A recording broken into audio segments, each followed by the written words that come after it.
made this event possible. We appreciate their support. Those folks are in the house along with some good family and friends. It's going to be a party as you'll once again be able to interact with us the entire time. 402-464-5685 on the Honda Lincoln Hotline and the Starter Heyman text line are both going to be open for you guys. And then it doesn't stop when the game stops. We'll have Jay's 2-hour post-game show from the garage once again for at the end of the game for you guys to hopefully, as we discuss what we expect and hope for a Nebraska bowl game to be qualified for today. Yeah, I mean, look, there's no reason to dance around what the objective is. Obviously, it's to win this game. There's no fair dodging. Two teams that are 5-5. And so, look, you want to win this game, you got to get to 6 wins. And it's a very winnable game, but you got to get out of your own way and then play your brand of football, which they've shown at times to be able to do. And so you're on a big stage tonight, 6:30 up in Camp Randall under the lights. Been knocking on the door, stubbing your toe. And so it should be a good time right before kickoff. And Wisconsin can kind of do their jump around, but obviously it's not meaning as much as it has been in years prior. Because they have not been playing a Wisconsin type of football. So Wisconsin won the toss. They elected to defer. Nebraska will get the football to begin things here as both these teams, 5-5 on the season. So one of these teams is similar to last week with Maryland. We're going to have it to where one of these teams at the end of tonight is going to be going to a bowl game. The other one hoping that they get a W next week. Right. Yeah, I mean, look, there's a lot of pressure. I mean, you get towards the end of the season, whether you meet expectations or trying to kind of salvage your season or exceed expectations, maybe in Nebraska's case, these games mean more. And you got to see what you're made of. And this is what you train all off season for. This is what you keep your head in the game. If you're, right now we see Chubba Purdy going out there. So you want him to be, locked and loaded when he wasn't starting at the beginning of the season. Yeah. So it's a great opportunity for him. But then also it's a bigger opportunity for Nebraska football team and football program as a whole. How about this? Steve Dean comments on the YouTube stream as he has the game muted on the network and he's listening to us. So we appreciate Steve for hanging out with us on the Starter Heyman Jewelers live video stream.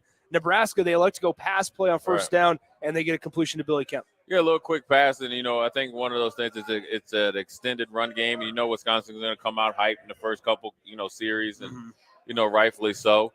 But I think it's a good, safe, easy pass just to kind of get some confidence, from Chubba, and then obviously pitch and catch there with Billy Kemp. And, it's 2nd and 10 now. And so, yeah, you would like to get a little bit more yards. But, look, when you right now, when you're just walking and chew gum, like I like to say, it's pretty good because now you got Emmett Johnson dicing up right up in the middle, representing Minneapolis, Minnesota like he only can.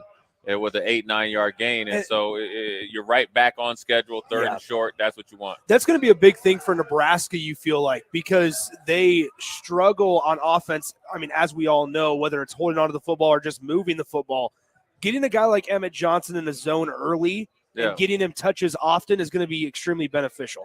Look, man, there's not many offenses in the nation that play well behind the chains.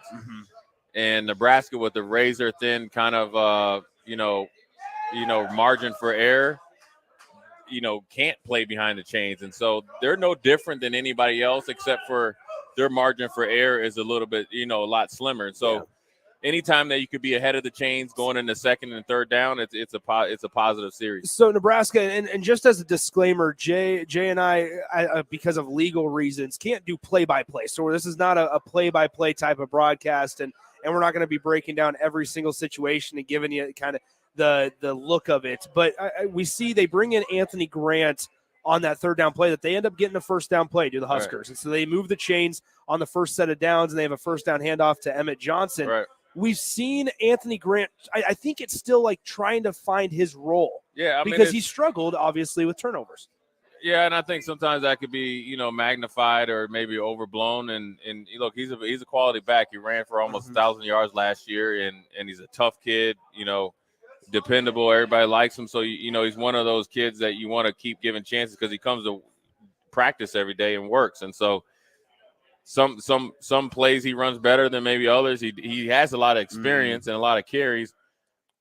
So him getting in the game shouldn't be, like such a thing where it's like, oh, so foreign. And so, 1-2 punch to Anthony Grant, Emmett Johnson, is rolling pretty good right now. And then Anthony does pretty good in pass protection as well. So look, Nebraska right now seems like they're, third and manageable, third and short. So this is what you want on the road. Quarterback that hadn't played much. Keep him confident, give him plays that he knows. You're not, way behind 3rd and 15. So again, you couldn't ask for anything better on the road where you're able to, hopefully get a couple first downs, get the momentum, be able to play, small ball football, like I like to say, and grind this game out, man, and play with a ton of confidence. And there's Chubba right there doing what, look, man, I'm telling you right now is like this. Chubba Purdy. So we can't unfortunately say that. But he scored. But I'm going to tell you the best part about that play. Yeah.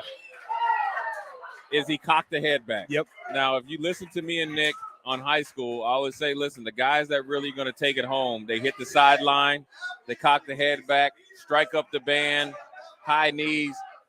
When the face mask starts to go up and the head goes up, it was like when Lawrence Phillips used to take one to the house.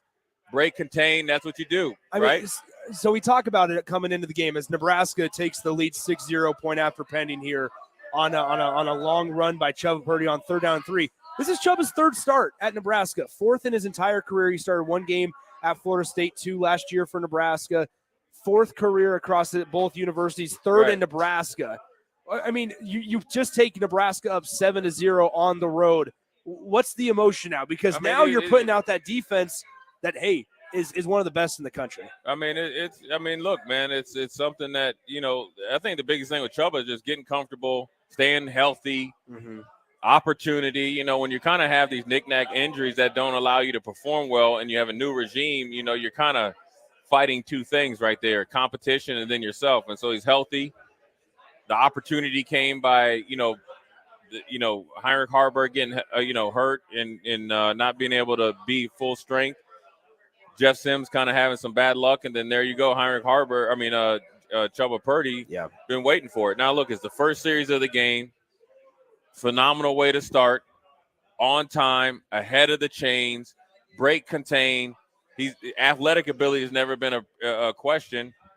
The next thing you know, they cock the head back. You look like a young Nick Sehnert there at Pius X touchdown. Yeah, I guess Chubba Purdy already has more career touchdowns.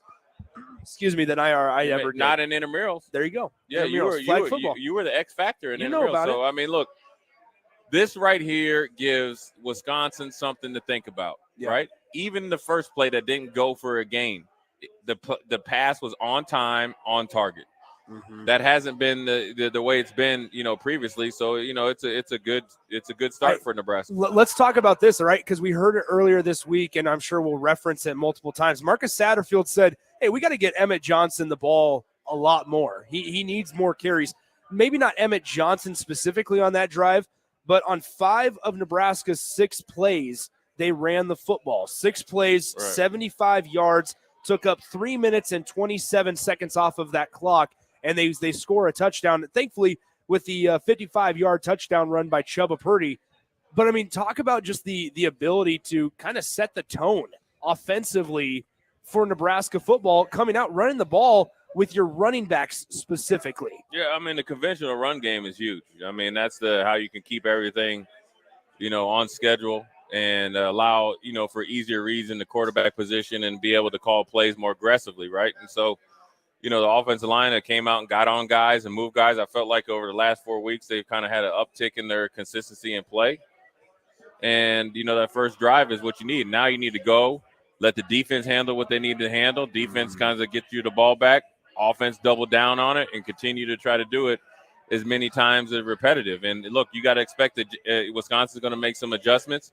But ultimately, just don't get too happy, about with one good series. Let's put multiple series, multiple drives, multiple quarters, and obviously halves together and, handle our business accordingly.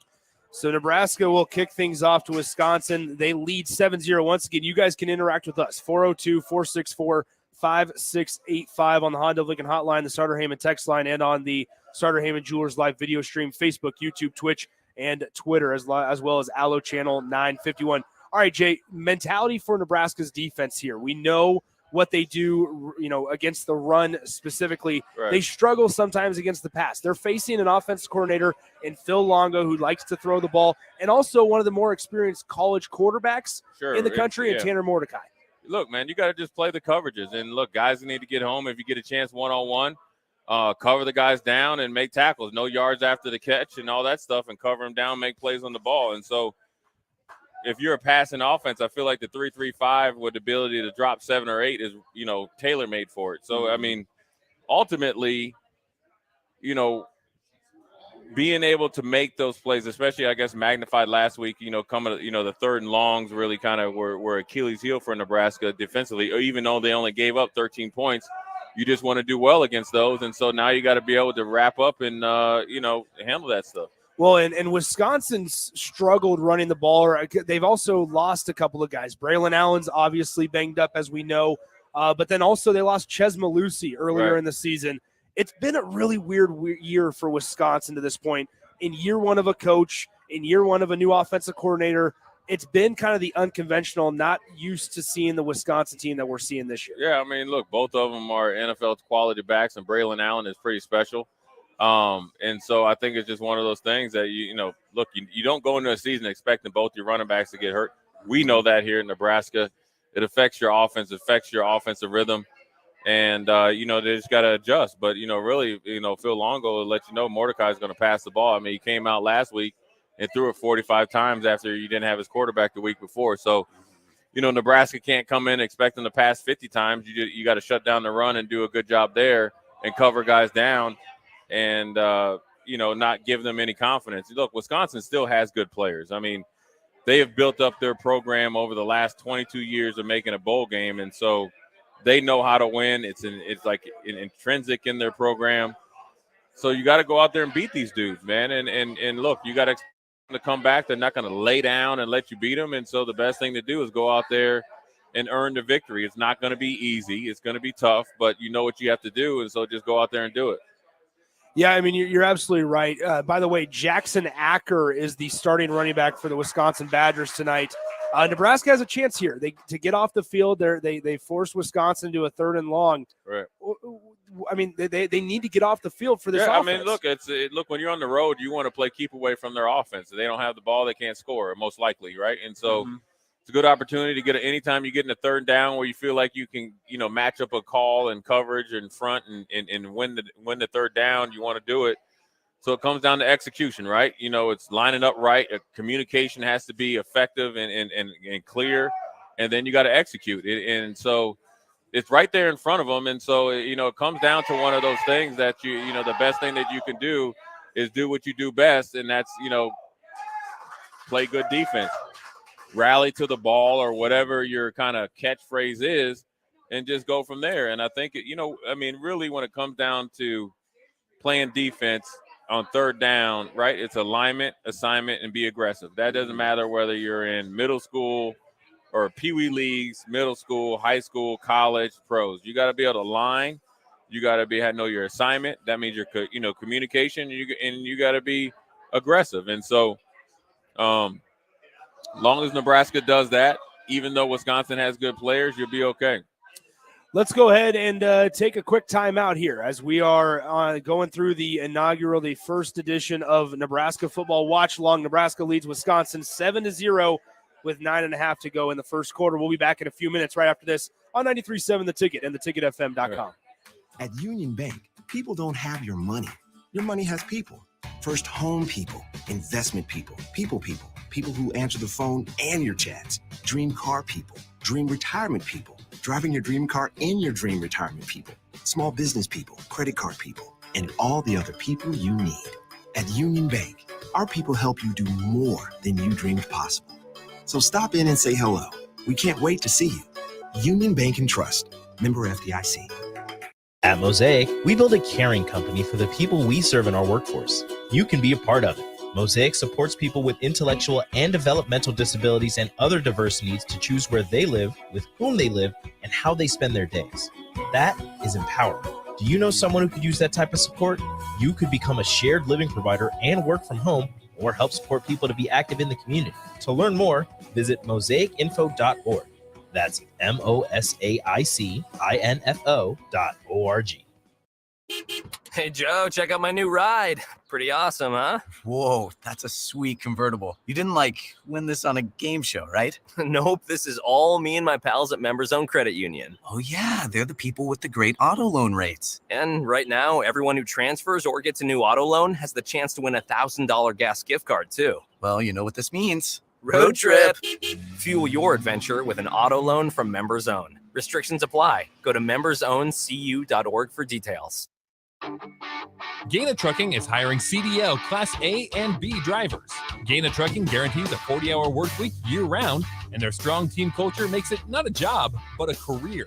Gaina Trucking offers health, vision, and dental insurance, 401k with company match, an employee assistance program, and other bonus programs. Build a better career today with great team culture at Gaina Trucking. Learn more and apply today at GainaTrucking.com. Hey guys, Nick Sehnert here, and I want to tell you about my friends at Spine and Sports Chiropractic. I experienced a herniated disc in my lower back a few years ago, and thanks to the folks at Spine and Sports, I got back to feeling 100%. At Spine and Sports, they use the active release technique, which involves the soft tissue and can alleviate headaches, shoulder pain, plantar fasciitis, and more. What I like most about the ART method is that your doctor will construct a plan that fits your needs because the technique is not a cookie-cutter approach. Allow Spine and Sports Chiropractic to help you feel better. Set up your appointment today by giving them a call at 402-261-6841.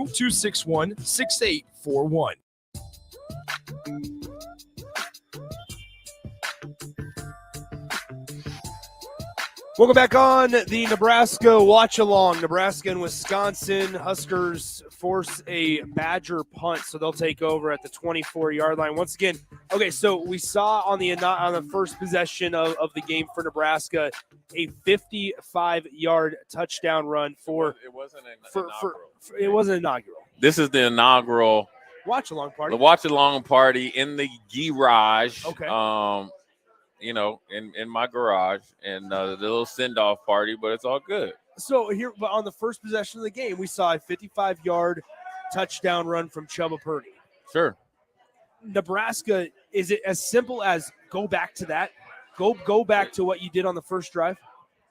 In theory, but really that drive or that scoring play was Chubba breaking contain, which is great. I mean, I think he's a phenomenal athlete. Yeah. He, skill-wise, he's probably the most complete guy they got in the quarterback room. And so he's able to break the break contain, and he's got home run speed. And so that's not a called play, but I like the conventional run game. What I call conventional run game is taking the ball from snap, handing off to the running back, and they're able to get on guys, create holes, and run, behind their pads, whether it's Anthony Grant or Emmett Johnson. I think they've done a good job, and they've came out and tried to, get Billy Kemp the first play of the game, get a controlled passing game. And so I like it, man. I think it's one of those things that where, whether it's a short passing game, they're giving Chubba a lot of confidence. And, from there, let them go out there and try to win the game, play game management, whatever you want to call it. Let's go out there and play football, pitch and catch, take what the defense gives you, and then go from there. When you look at this Wisconsin team, Luke Fickell in his first year, what's your takeaway through 10 games? How much of a takeaway? Because this is a guy that had 9 wins, 13, another college year football of 9, playoff, college football playoff with a group of 5 team. But here in Wisconsin, maybe going away from the typical Wisconsin blueprint. Oh, it's definitely away from the blueprint. It is. But here they are 5-5. Here we are. I think I'm a little surprised because coming out of the bye week, I expected Luke Fickell to kind of have their ducks in a row and maybe go back to more of a power running game. That was when Braylon Allen was starting to get healthy and starting to get churning. But it seemed like coming out of the bye week, they decided to go and double down on this Phil Longo, run and shoot type of offense. And so I think it's here to stay. That's what they want to do. They're good. They've recruited it to it, and that's what they want to do. And so I think it's just going to be just a transition. And look, Nebraska's went through it before, and Nebraska's went through it before, and it was a little bit of a hard transition going from Frank Solich to Bill Callahan, and it showed some life to do it. But I think one of the things that Luke Fickell, where it's different, right? Say when Matt Rule came in after Scott Frost, where the winning tradition was there, and they were hiring Luke Fickell to get over the hump. Now, look, Luke Fickle is a lot different than Paul Chris. He is very intense. He's a former player. He's a well-established Ohio high school wrestler, so he's very competitive, very tough-minded kid. Or not kid, he's a grown man. He might even be older than me, but and he could probably pin me pretty good. But and so it's a little bit different, and so they got to get used to it and what it needs to happen. And so really what will happen is you hear people will wait to with the result. You hear people going crazy in the background. And this is Nick. When you're doing these live watches, right, that we're doing, and hopefully we could get one on the Humbug next week. Yeah. And then do stuff later on next year, and even for basketball for, Strick and Ramel Lloyd Sr. and all that. Absolutely. And DP and maybe even some high school stuff, is you're hearing the excitement of the people, right? And that's what we're doing. What we've done, being able to do at the ticket, with the help of, Derek Pearson and Rebecca Pearson, who have been, spearheaded this lightning rod of growth of a Lincoln or a local Lincoln radio station, to we're able to go out. And as we've grown the fan base to do some of these live events, and now you hear them in the background. Yep. And now that it's over, what happened was, right, a little it was like a skinny post to Jaylen Lloyd. Let's talk about the setup first, right? Because Nebraska attempted a trick play. It was kind of a running back, throwback to the quarterback, missed the block. Made it 2nd and 20. Make it a 2nd and 20. Nebraska knew what defense Wisconsin might run, which was man-to-man or a little bit of I call it a catch defense, cover 4, a bad kind of read by the safety because they put pressure on them because the tight end or the number 2 got up on the safety. Skinny post, which we used to call a bang 8, which is the hardest route against cover 4. Jaylen Lloyd caught it with his hands, and he has world-class track speed. Yeah. Makes the first guy miss, so that's great right there. That's how you become an explosive offense. Gets blocking downfield from Malachi Coleman and Bullock, right? Yeah. So that's great. That's being great teammates. Hits the sideline, and what happens after you hit the sideline, Nick? Cock the head back and strike up the band. Huskers up 14-0. Let's roll. I mean, let's talk about that. It's going to be fascinating. It's going to be fascinating down the line here as how about this? Nebraska having to deal with red shirts. Jaylen Lloyd's a guy that's fluctuating this red shirt thing. Jalen Doss ain't worried about that right now. Them dudes right now, you win this game. Look, the future is now. Yeah. Because here's what I'm thinking, Nick. This, to be honest, I always say this: after 6 games, you're no longer a freshman. Mm-hmm. You get the opportunity to play, you're no longer a freshman. Yeah. As they starting to get more comfortable, the expectations go higher. I want to establish myself right now as we finish this season strong, beating the brakes off of Wisconsin, doing what we need to do, at this right here. Then we go into off season. You're not thinking about going to the portal. And if you do go to the portal, whoever comes in the portal, you got to see me. That's what we're thinking about. And that's what's the way they should approach it, right? Okay, why you want to sit up here and play rep count here, and you got a tremendous opportunity to establish yourself. Now you do that, you worry about the 4 games when you have Marcus Washington, IGC, a healthy Billy Kemp all year, and Bullock and all that. Then you're kind of like switching off. Like you play 2 games, send you back to the lab, get better. I go for 2 games, I go back to the. Then you try to piece together that with 3 freshmen. Listen, it's time. Let's go with it. We've seen it where this staff, I mean, just tonight even, there's been instances where they've tried the quick passes, right? Maybe more horizontal and let the wide receiver do their thing. We've seen them do that with Billy Kemp tonight. Last week we saw it with Alex Bullock. I mean, we know the staff recruits to speed as well. Sure. Where we see a Jaylen Lloyd get involved, where we may see a Jaden Doss or a Malachi Coleman get involved. Malachi Coleman was the target on that trick play attempt that ended up making it 2nd down and 20.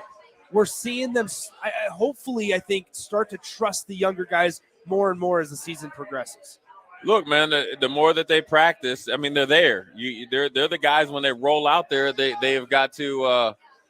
They're the first ones out there. Yeah. So it comes continuity, and they're used to seeing them practice, and they start to get familiar with each other. You start to become like more established and all that stuff. And so I think it's one of those things that where.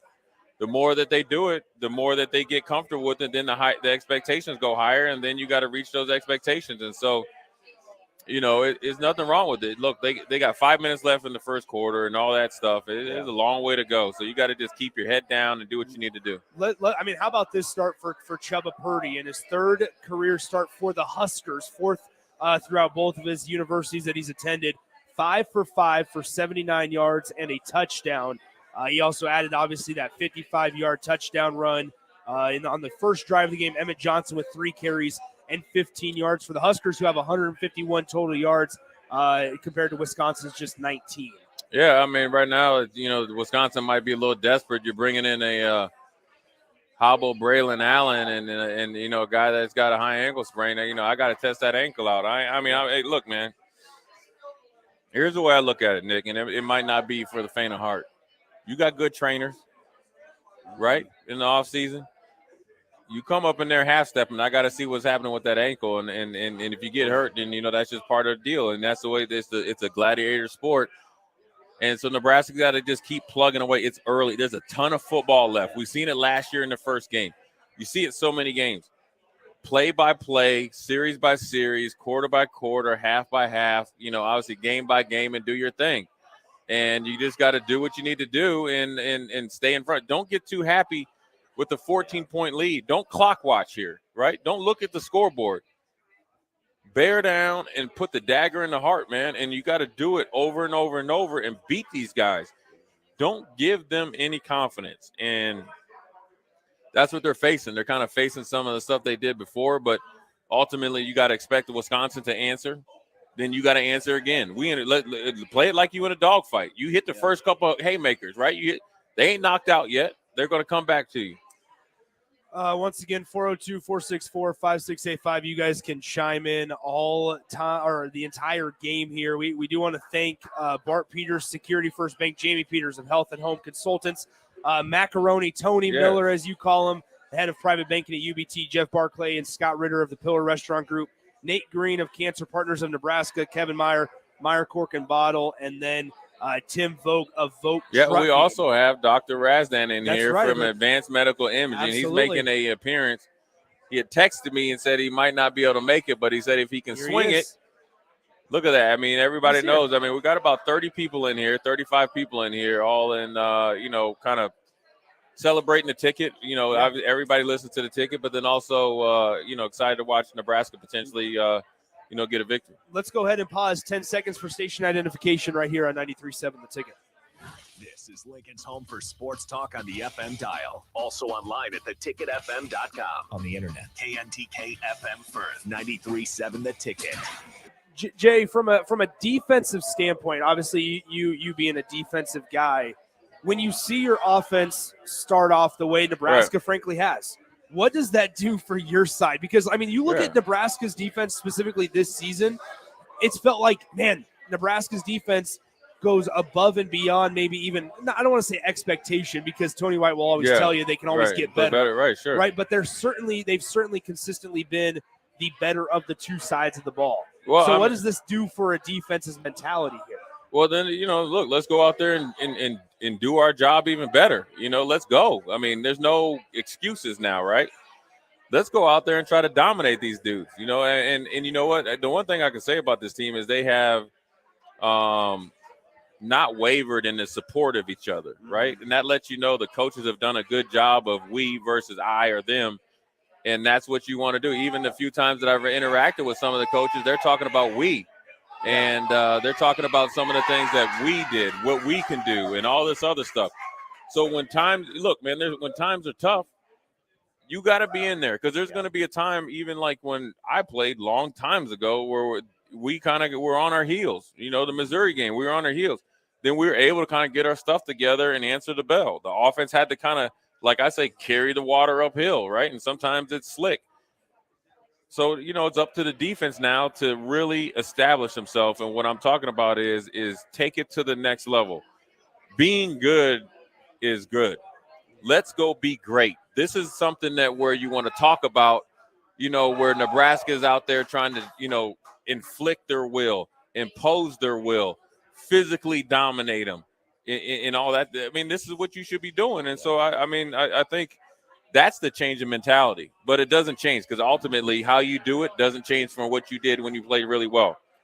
play team defense, communicate, run like heck. And when you arrive there, you got to bring more pressure and see how much they can handle 3-4 guys hitting them at the same time. We just saw a really nice hit from Marquise Buford Jr., a guy that's been sitting out for an extended period of time because of an injury. Last week against the Terps was his first time that he was able to play. And obviously, I mean, we want to talk about the red shirt rule. He's going to be able to apply for a red shirt next season. Hey, Nick, I do. That's your new nickname. Let's talk about it. Nick Redshirt Sehnert. I mean, let's be honest, though, as that's a guy on the back end of the secondary in Marquise Buford Jr., who's been, I mean, he was one of the leaders on Nebraska's and I will tell you, as good as player as he was starting to become, he's even better as a human being or a young man. He's even better as a leader. He's even better as a representation of what Nebraska should want and could be. And then for him to battle back and say, you know what, I want to go out there. He could very easily could have said, you know what, I'm rehabbing. Yeah. You know, we're not bowl eligible. I'm going to worry about me. He wants to go out there and do it. So, you know, he's a great addition there. And I think he brings a calmness there to him. And look, when they see how hard he's worked, right, never miss a meeting, always be there, always be supportive, and then him to be able to come back and play. Yeah. If you don't think that's inspiring for the defense or pushing you to kind of play through a little bit of a knick-knack, something that hurts, you must not be, watching the same team in the same game or being in the same locker room as, sometimes I've been in. Couple minutes left here in the first quarter. They took a commercial break, so we will as well. Don't go anywhere. The Nebraska football watch along with Nick Sehnert and Jay Foreman comes up and continues next on 93.7 The Ticket. At Union Bank, people don't have your money. Your money has people. First home people, investment people, people who answer the phone and your chats, dream car people, dream retirement people, driving your dream car in your dream retirement people, small business people, credit card people, and all the other people you need.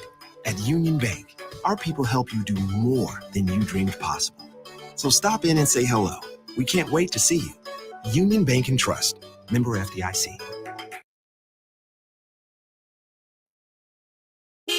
Hey, Joe, check out my new ride. Pretty awesome, huh? Whoa, that's a sweet convertible. You didn't, win this on a game show, right? Nope, this is all me and my pals at Members Own Credit Union. Oh, yeah, they're the people with the great auto loan rates. And right now, everyone who transfers or gets a new auto loan has the chance to win a $1,000 gas gift card, too. Well, you know what this means. Road trip. Fuel your adventure with an auto loan from Members Own. Restrictions apply. Go to membersowncu.org for details. The best way to learn about Southeast Community College is to visit, and you can check out our spaces before you visit in person with a virtual campus tour, an opportunity to see our campuses in Beatrice, Lincoln, and Milford as you learn about our programs and areas of study.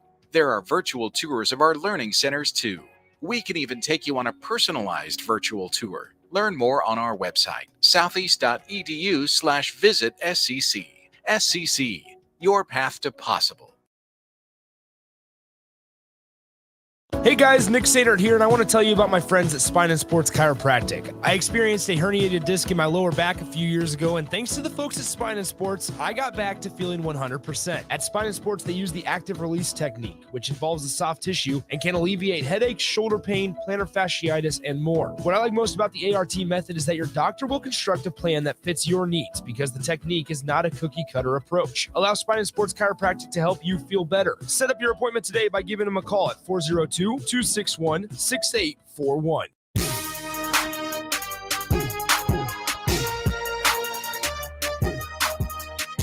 Welcome back in the Nebraska Watch Along. Nebraska leads Wisconsin 14-0. Nick Sehnert, Jay Foreman with you. All right, Jay, Nebraska, as we know, up by 2 scores here.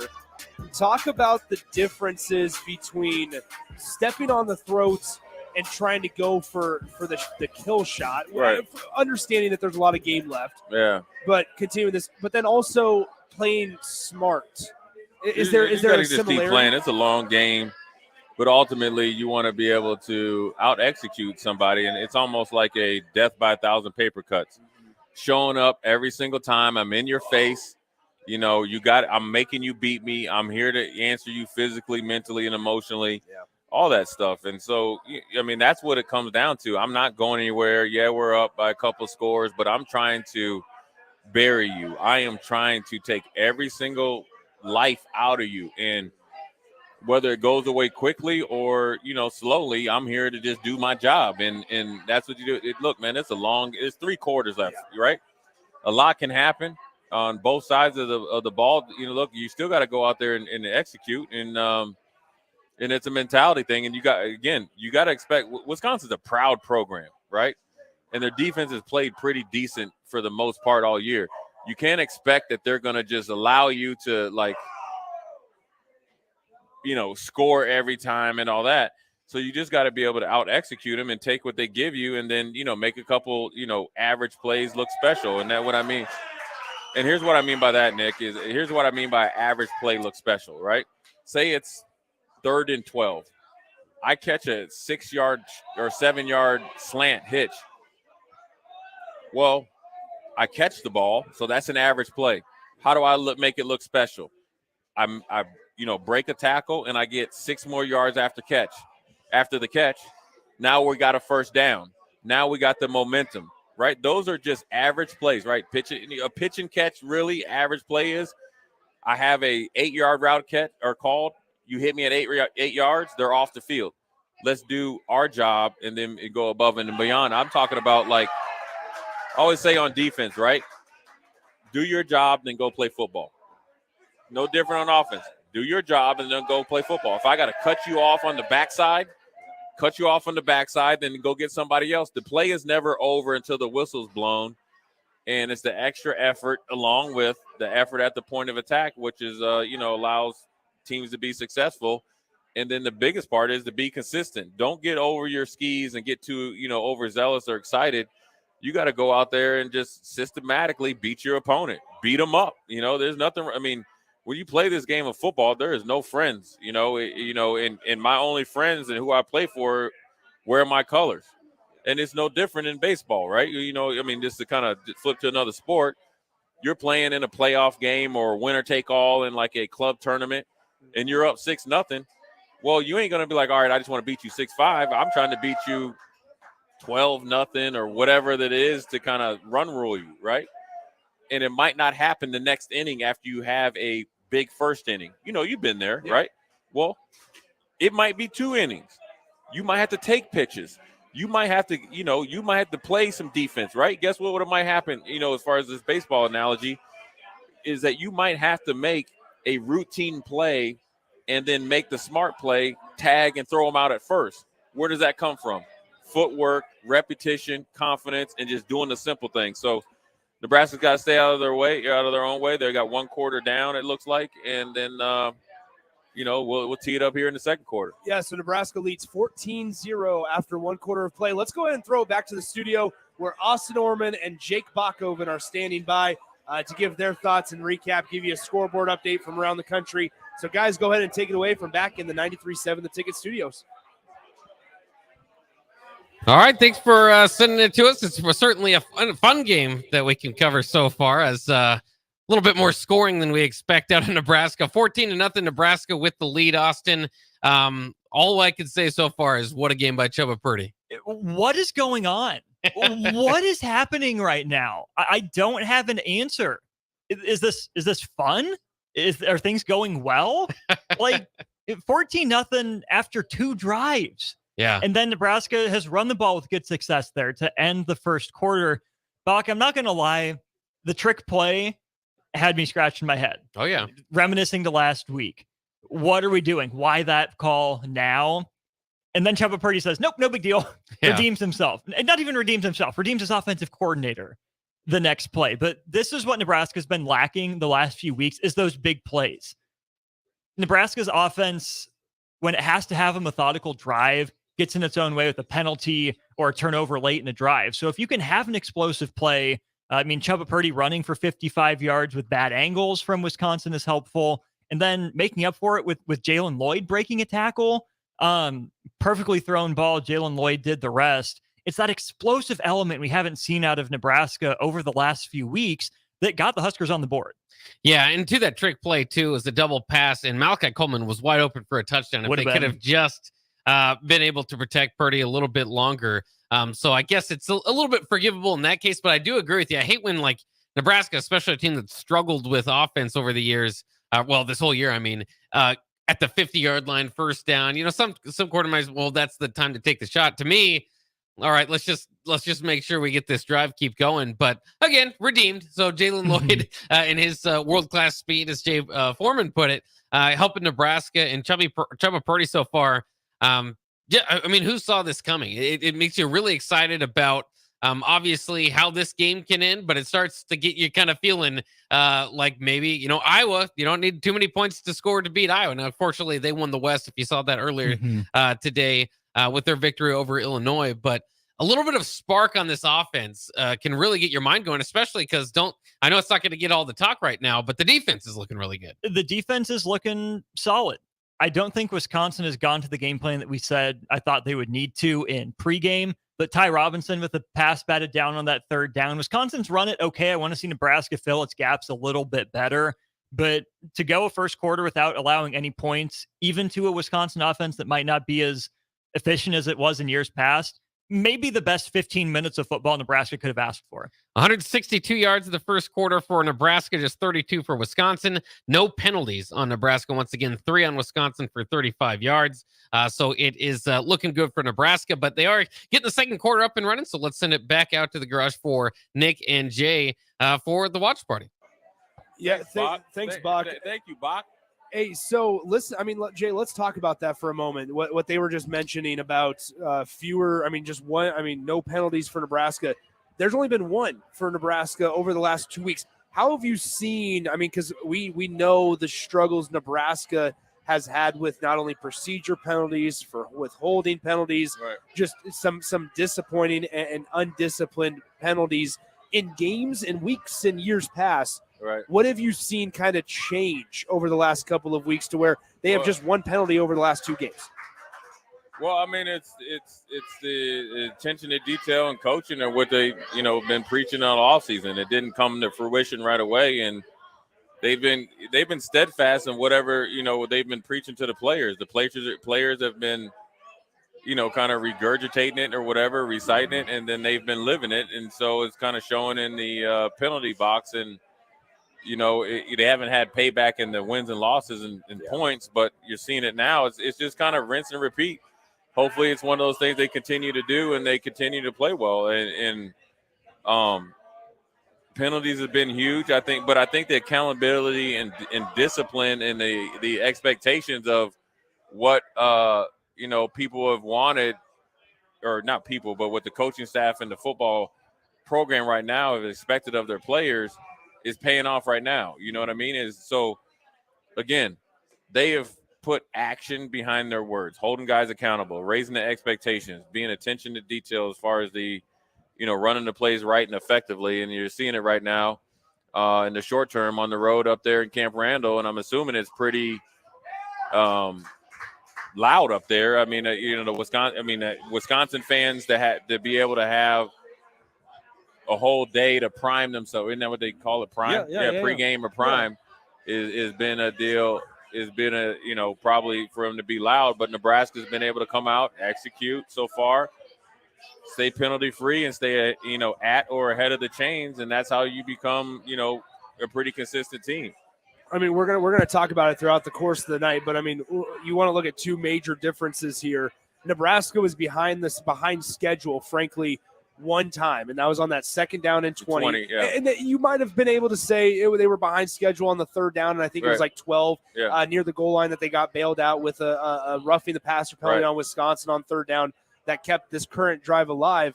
But for Wisconsin, it felt like they've struggled to just get 1, 2, 3, 4 yards and stay on schedule, while Nebraska, for the most part, for the majority, has been able to stay ahead of schedule. Yeah, and I think ahead of schedule or at the schedule and not shooting yourself in the foot is probably the most important thing, right? Where you're not, first and 20, first and 25, and all that crazy stuff that you've seen, reap its ugly head over the last few years. And so when you're able to kind of do some things that are just, should be natural, right? Yeah. Staying out of your own way, lining up correctly and all that, it gives you more chances at a positive result. And they've done that so far, and it's commendable. And I think that the change in the regime of, like I said, I think it's huge when you have a head coach that's tangible, right? You see him. He's preaching it. He's there with you. You can't beat that at all. And really, then it goes into his, if he's going to hold the players accountable, he's holding the coaches accountable. He's holding the assistant coaches accountable and all this stuff. The players have no other choice but to kind of, buy in. And the players have really taken to whatever they've kind of implemented from the very first time that they've kind of like met together. I think the players, the guys that have, stayed around and then truly been invested in making Nebraska, a better team and program, you see it. And look, I think the biggest thing is being from a player's perspective. I can only go from my experience. Seeing Tom Osborne every single day, even though I didn't have to interact him, when he was saying relaying a message, or Coach McBride or whoever, it's one of the things that where it makes you want to go the extra mile. And so it's just one of those things that, I think that's really helped out this team to, be a little bit more consistent on the overall football. So Wisconsin's going to get the ball back here in just a moment as Nebraska unable to convert on a 4th down and short play.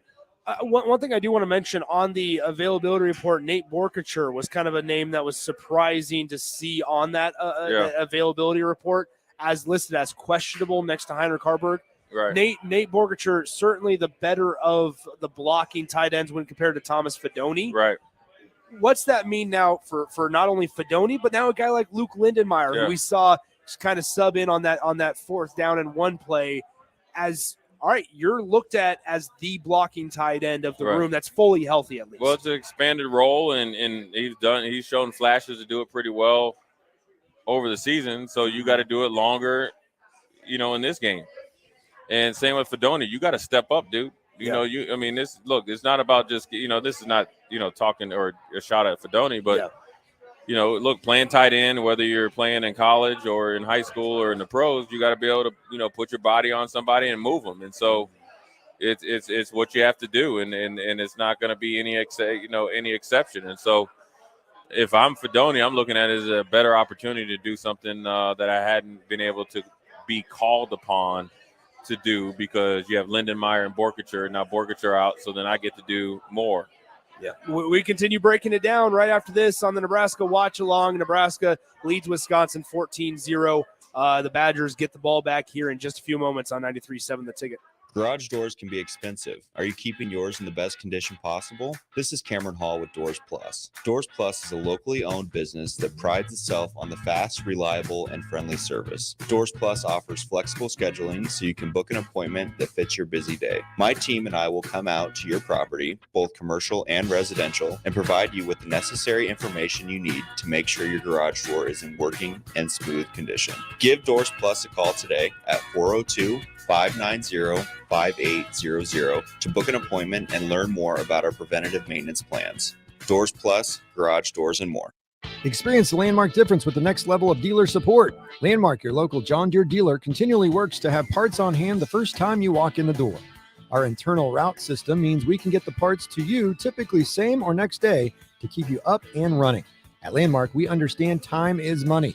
Get more uptime with our after-hours parts and service support on the phone or in the field. Our sales, precision ag, parts, and service teams are ready to serve you this planning season. Stop by your local Landmark today to experience the Landmark difference.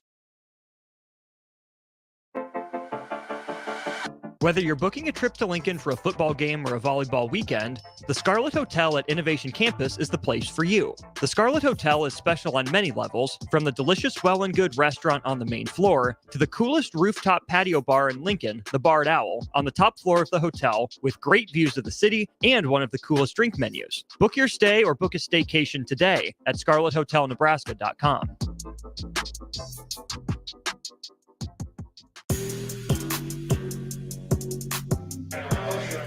All right, welcome back in the Nebraska Watch Along as Nebraska leads Wisconsin 14-0. Nick Sehnert, Jay Foreman, now Jason Peter joining us here from Jay's Garage. Jason, what's up, man? What's going on, man? I'm doing We all right. We all got our comfy office chairs up here. Look, when you're on here, we're like we're in the king seat, right? The hardest thing, Jason, is trying to figure out these damn seats in here.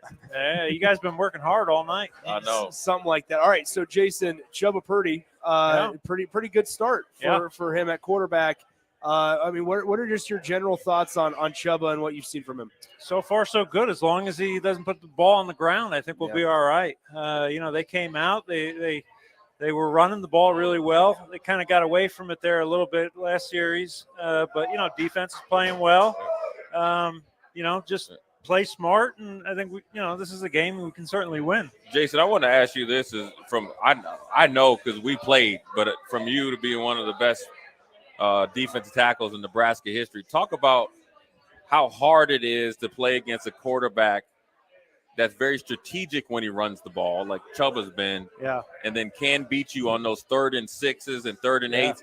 Talk about what goes through your mindset of not only how you rush the passer, but then also getting mad at Jared Thomas and damn Mike Rucker to keep it, keep contained. Well, and you said it right there. I mean, containment is the thing, whether it's you're talking about the 2 edge guys coming from outside, or you're talking about the interior guys keeping their lanes. But when you look at a guy like Chubba, it's not like you're looking at like Michael Vick or somebody, right? But you know that just for a second, if you step out of your lane or you decide, to try to come underneath that offensive tackle or something, those are the guys that can tuck the ball and do what he's done, where he's off for 30, 40 yards and he's hitting the head on the goalpost. Now, I want to ask you about Braylon Allen. Now, I think he's been hurt and they're kind of throwing him in there kind of, here and there. Talk about what it's like when they got a big physical back like that, how that to dealing with him. Yeah. He's where we got a gang tackle that dude. Talk about he's kind of like a Dante Culpepper back there as an eye back. Yeah, you got to get, one guy low, and then you got to kind of have, the crew kind of rally into the football there. But, he really looked good in that first series where they were rushing him. I was standing next to Bell, and I said, that's not good for Nebraska. If this guy, if he feels healthy enough, and he's missed, the last 2 games, which means fresh legs, right? Yeah, right. And you're a big back like that, but you know what? We've done a pretty good job of keeping, I think, that line of scrimmage on our, in our favor. So we'll see what happens here. Let me ask both of you guys this once again. Nick Sehnert, Jay Foreman, Jason Peter with you guys here at the Nebraska Watch Along. Nebraska leads 14-0, a little over halfway through the second quarter of play. When you're looking at this Wisconsin offense and while you're facing an experienced quarterback like Tanner Mordecai, what group on defense has to play the best? What do you need superb play from when you're facing this Wisconsin offense where you're used to the ground pound, where you're used to a Jake Ferguson at tight end or a Troy Fumagalli at fullback who can catch it out of the backfield with a Braylon Allen? But now you have Phil Longo as the offense coordinator. Who needs to step up defensively? I mean, I think obviously if your front line is able to play the best, that makes things a whole lot easier. I mean, if they're able to shut down the run and then apply pressure, when they try to throw the football. I mean, ideally that's, best case scenario, but I don't know. I mean, linebackers got to be able to, we got to be with a guy like Braylon Allen, you got to be in the right place, the right time, filling the right gap. Right. I mean, So when you see that play there, guys, what was the breakdown? It was probably one. It looked like he kind of went for the interception, but wasn't really sure that he wanted to go there for the interception. And I think back to the other question, I think when you play against a team like Wisconsin, there's not one. I mean, granted, the D-line, if they're playing excellent, that makes it a lot easier. But then also the second level has to be very, very good in communicating because me communicating to Jason and the defensive line allows them to be way more aggressive, right? Yep. And then if we're able to do some things in the second level to make him be more confident in the pass against the run, it makes my job 10 times easier. And so you saw right there where it's a miscommunication. You had Ty Robinson kind of dropping, looked like a zone blitz. I'm almost willing to bet that it was a busted coverage by the outside backer there where they kind of ran a wheel route and the running back was on the opposite side of the line of scrimmage. Not normal, but that's what Wisconsin's going to have to do. And what they're doing is they're going to, even though Nebraska has a lot of young guys playing, they're going to test your principles, right? Are you going to play the flat even if you don't have an easy read for the flat? And I think that's what happened right there. I think Ty Robinson was in a kind of a hook drop, which, what's funny is the defensive line love dropping, right? So they don't want to drop in the flat. They drop in the hook. Until you got a guy like that, man for man, running the wheel route, right? When and then also Jason would get mad at me because that's my guy, and what happened was he came from the other side of the line of scrimmage. Somebody busted, and you know what? It was the perfect call for the perfect personnel, and Nebraska didn't have an answer, and they were able to kind of, take advantage of a couple mishaps right there. Yeah, so Jackson Acker, who started the season third on the Wisconsin depth chart at running back, he's been seeing a lot of the bulk of the carries with Braylon Allen, obviously banged up, Ches Malusi out for All right, but this is what we talked about earlier, Jay. Exchange punches, right? You expected Wisconsin to punch back. Now you're up by just 7 points. There's a lot of ball game left for you you got to punch back here. Right. I mean, look, you got stopped on 4th and 1. It's a sudden change. You would have liked to answer the call on defense. Wisconsin was able to take the ball, 70 yards or so and score, 60 yards or so and score. So now it's Nebraska get back to what you did well, right? Don't panic. I mean, ultimately, you still got the lead. You've been playing better than them. They're, I wouldn't say they're allowed, but you expected Wisconsin to kind of answer with something. And really, if I'm a defense, I'm saying, well, okay, they scored, but they didn't beat us. We busted a coverage. Yeah. And so as long as we handle what we need to handle, we'll be good. When you guys look defensively, who in your guys' mind has grown the most over the last few weeks, right? Because Nebraska coming out of the bye week, right? There was the narrative of you just got to win a couple more for a bowl game, right? And we don't want to see Nebraska necessarily relax, obviously. But so who has kind of stepped up to the occasion defensively for Tony White's side? I mean, I really like the way that Nash has come along, this year. I think it's really benefited him, being in Tony White's system, and it's got him more playing. It's got them all up front playing more on the edge, but for Nash, he's either lined up, kind of in a zero, which is kind of head up on that center, or a shade, which is, shading, either left or the right of the center, and kind of getting them more in those, the traditional, like we played, right. In shades and 3 techniques and 5 techniques and out wide, and I don't know what they call it. We used to call it, I think, a flame or just a wide kind of 5. But, Nash, I mean, look, if you want to be good on defense, I'm a firm believer you got to be strong all the way up the middle, right? You got to be strong at the defensive tackle, nose guard position, at the middle linebacker position, at the safety position. Everything kind of feeds out from there. And I think that, when you look at this roster and this team, this black shirt unit, I think, for the most part, they're strong down the middle. But yeah, I really like what Nash has been able to do here. Yeah, I think Nash has been a really consistent and pleasant surprise. But then also I think like Jamari Butler kind of being that extra effort pass rusher. He has a kind of in between, body type, and they've been able to scheme him up to be effective. Right, when you think of like. He's leading the team in sacks, and he missed the first 3 games. He's been active. And so I think what Nash has done is allowed guys like Jamari Butler, Ty Robinson of late. You see a little bit more MJ Sherman. You see some other guys starting to kind of reap the benefits. You've seen Princewell when he was healthy. And then you see Cam Linhart. I think it starts with Nash. And also I think Nash has took it upon himself to get in better playing shape, and then everybody else has kind of flourished off of that. And I mean, the more confidence that you have in those interior guys being able to take care of the run, that kind of frees up those outside guys where they can kind of take more of a pass to run sort of, when you look at each play call and the interior guys usually go run the pass. And if you can get those outside guys thinking pass rush first, that's, man, what an advantage. Yeah. I mean, that's look, man, I think, I didn't really, think or know how the 3-3-5 Jason would work in the Big Ten. Right. Yeah. But I think Tony White has done a really, even when you look at him back in Syracuse, he's kind of married his 3-3-5 to the personnel, and then just took a player by player and put him in position to be successful. And I think that's what you're seeing And here. and they line up a lot, Right, with and Foreman Foreman, right, fronts. yeah.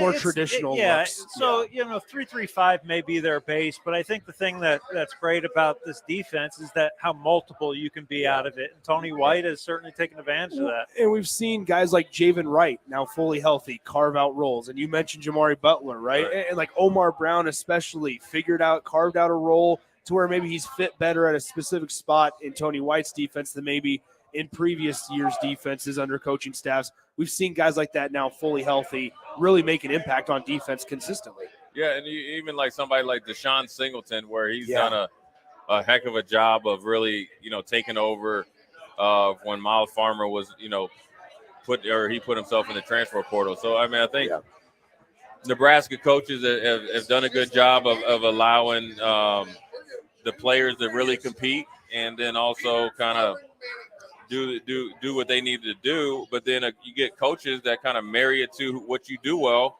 And I think that's the biggest thing about coaching. Jason is like, look, this is what he does well. This is what Jay does well. This is what Nick does well. Don't really ask us to do 10 times the things that we don't do well. Accentuate what we do well. And I think that's what you're seeing right there. So Nebraska will have to send their defensive unit back out onto the field here in just a few moments. Let's go ahead and let's take a quick break. When we come back, we'll just go ahead and give it right back to the guys in the studio. Jake Bachova and Austin Norman will take it after the commercial break before they send it back out to us. Huge thanks to Jason Peter for stopping by for a little bit. Who knows? We'll probably bring him back here in a little bit, as well as the watch along continues between Nebraska and Wisconsin right here on 93.7 The Ticket. Gaina Trucking is hiring CDL Class A and B drivers. Gaina Trucking guarantees a 40-hour work week year-round, and their strong team culture makes it not a job, but a career. Gaina Trucking offers health, vision, and dental insurance, 401k with company match, an employee assistance program, and other bonus programs. Build a better career today with great team culture at Gaina Trucking. Learn more and apply today at GainaTrucking.com. Experience the Landmark difference with the next level of dealer support. Landmark, your local John Deere dealer, continually works to have parts on hand the first time you walk in the door. Our internal route system means we can get the parts to you typically same or next day to keep you up and running. At Landmark, we understand time is money. Get more uptime with our after-hours parts and service support on the phone or in the field. Our sales, precision ag, parts, and service teams are ready to serve you this planting season. Stop by your local Landmark today to experience the Landmark difference. Whether you're booking a trip to Lincoln for a football game or a volleyball weekend, the Scarlet Hotel at Innovation Campus is the place for you. The Scarlet Hotel is special on many levels, from the delicious Well and Good restaurant on the main floor to the coolest rooftop patio bar in Lincoln, the Barred Owl, on the top floor of the hotel with great views of the city and one of the coolest drink menus. Book your stay or book a staycation today at scarlethotelnebraska.com.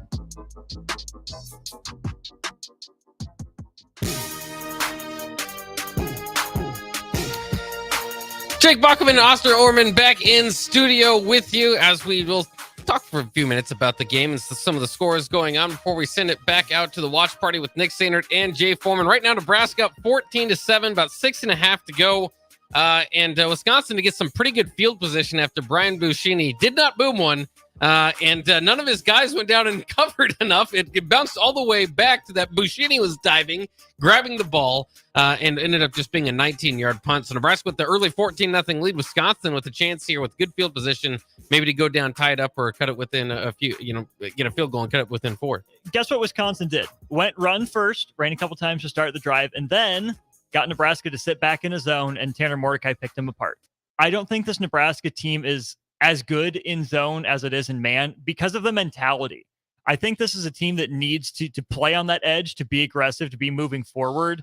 And anytime you're dropping Ty Robinson into coverage is, to me, a wasted opportunity. He's not supposed to be covering that running back. That's a matchup Wisconsin takes all the time.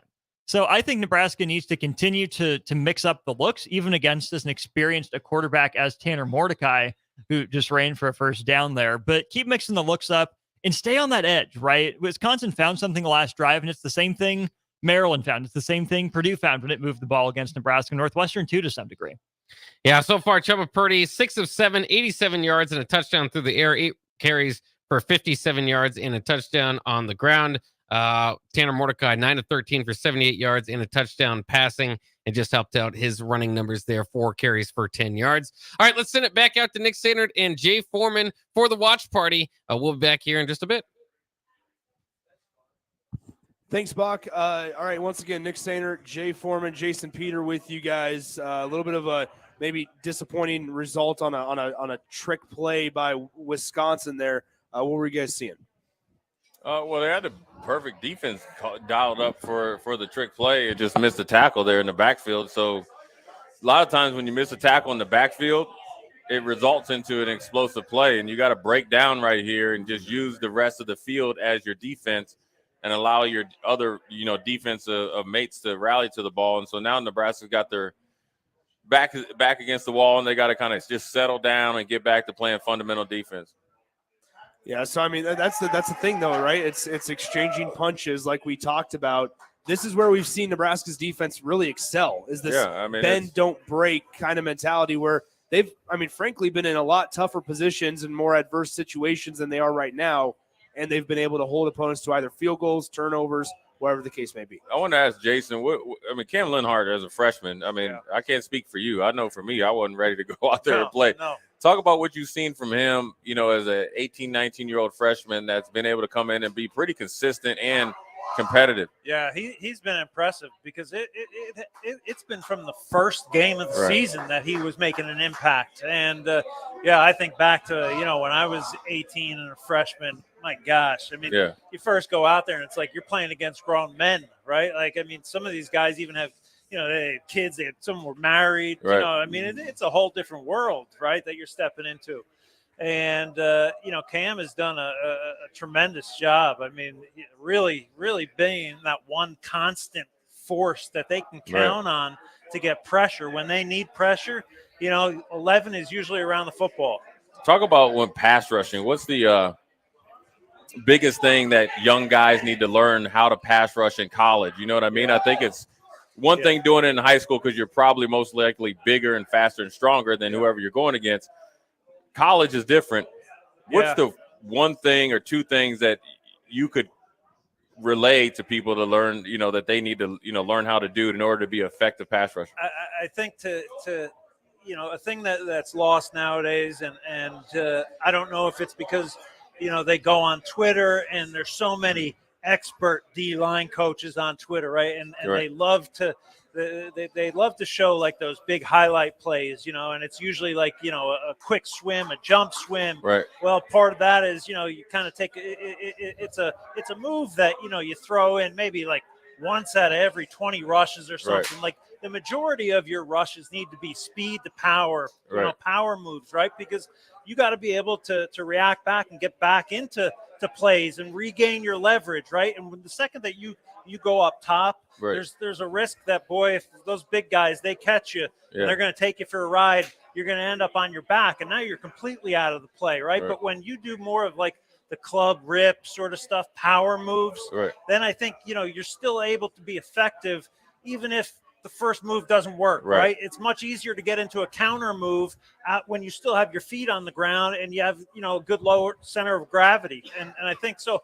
A lot of guys, these young guys, they come in and usually the pad level is a little high, at least for my liking.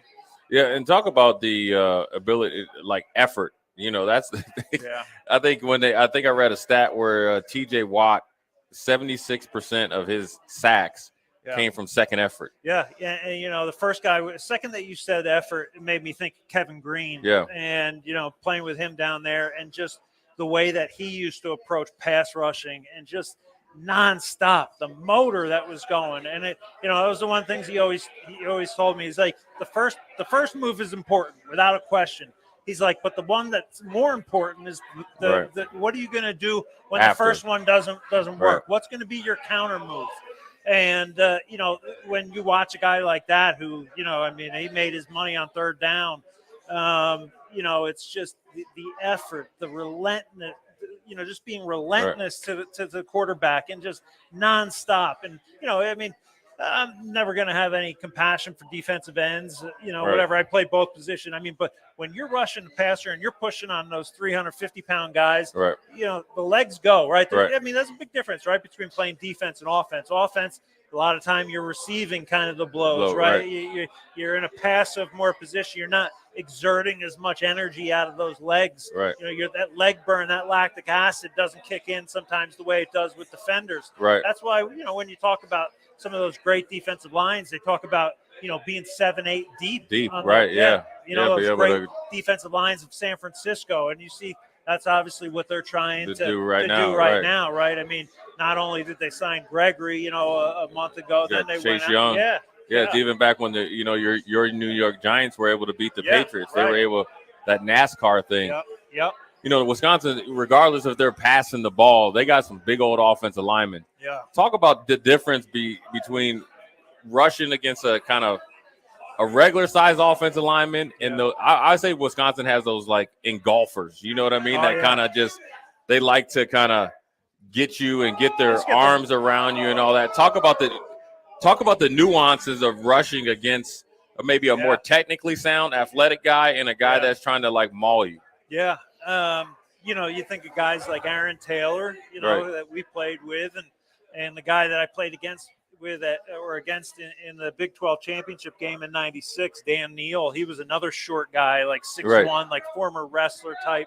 So, I know the type of guy that you're talking about. I mean, it's just one of those big, like Kevin Gogan types, right? Yeah. Who's 6'6", 315, and he just wide as a house, and they just put their hands on you. And the second that those guys get their, especially in the league, I mean, it's over. Yeah, I mean, if they're not holding, they're not playing, right? Yeah. I mean, and if you let those big guys get hold of you, so it really depends on just the type of guy that you're going against. With the shorter guys, you might have a little bit more success doing some of those kind of jump move type stuff, and more of the swim move.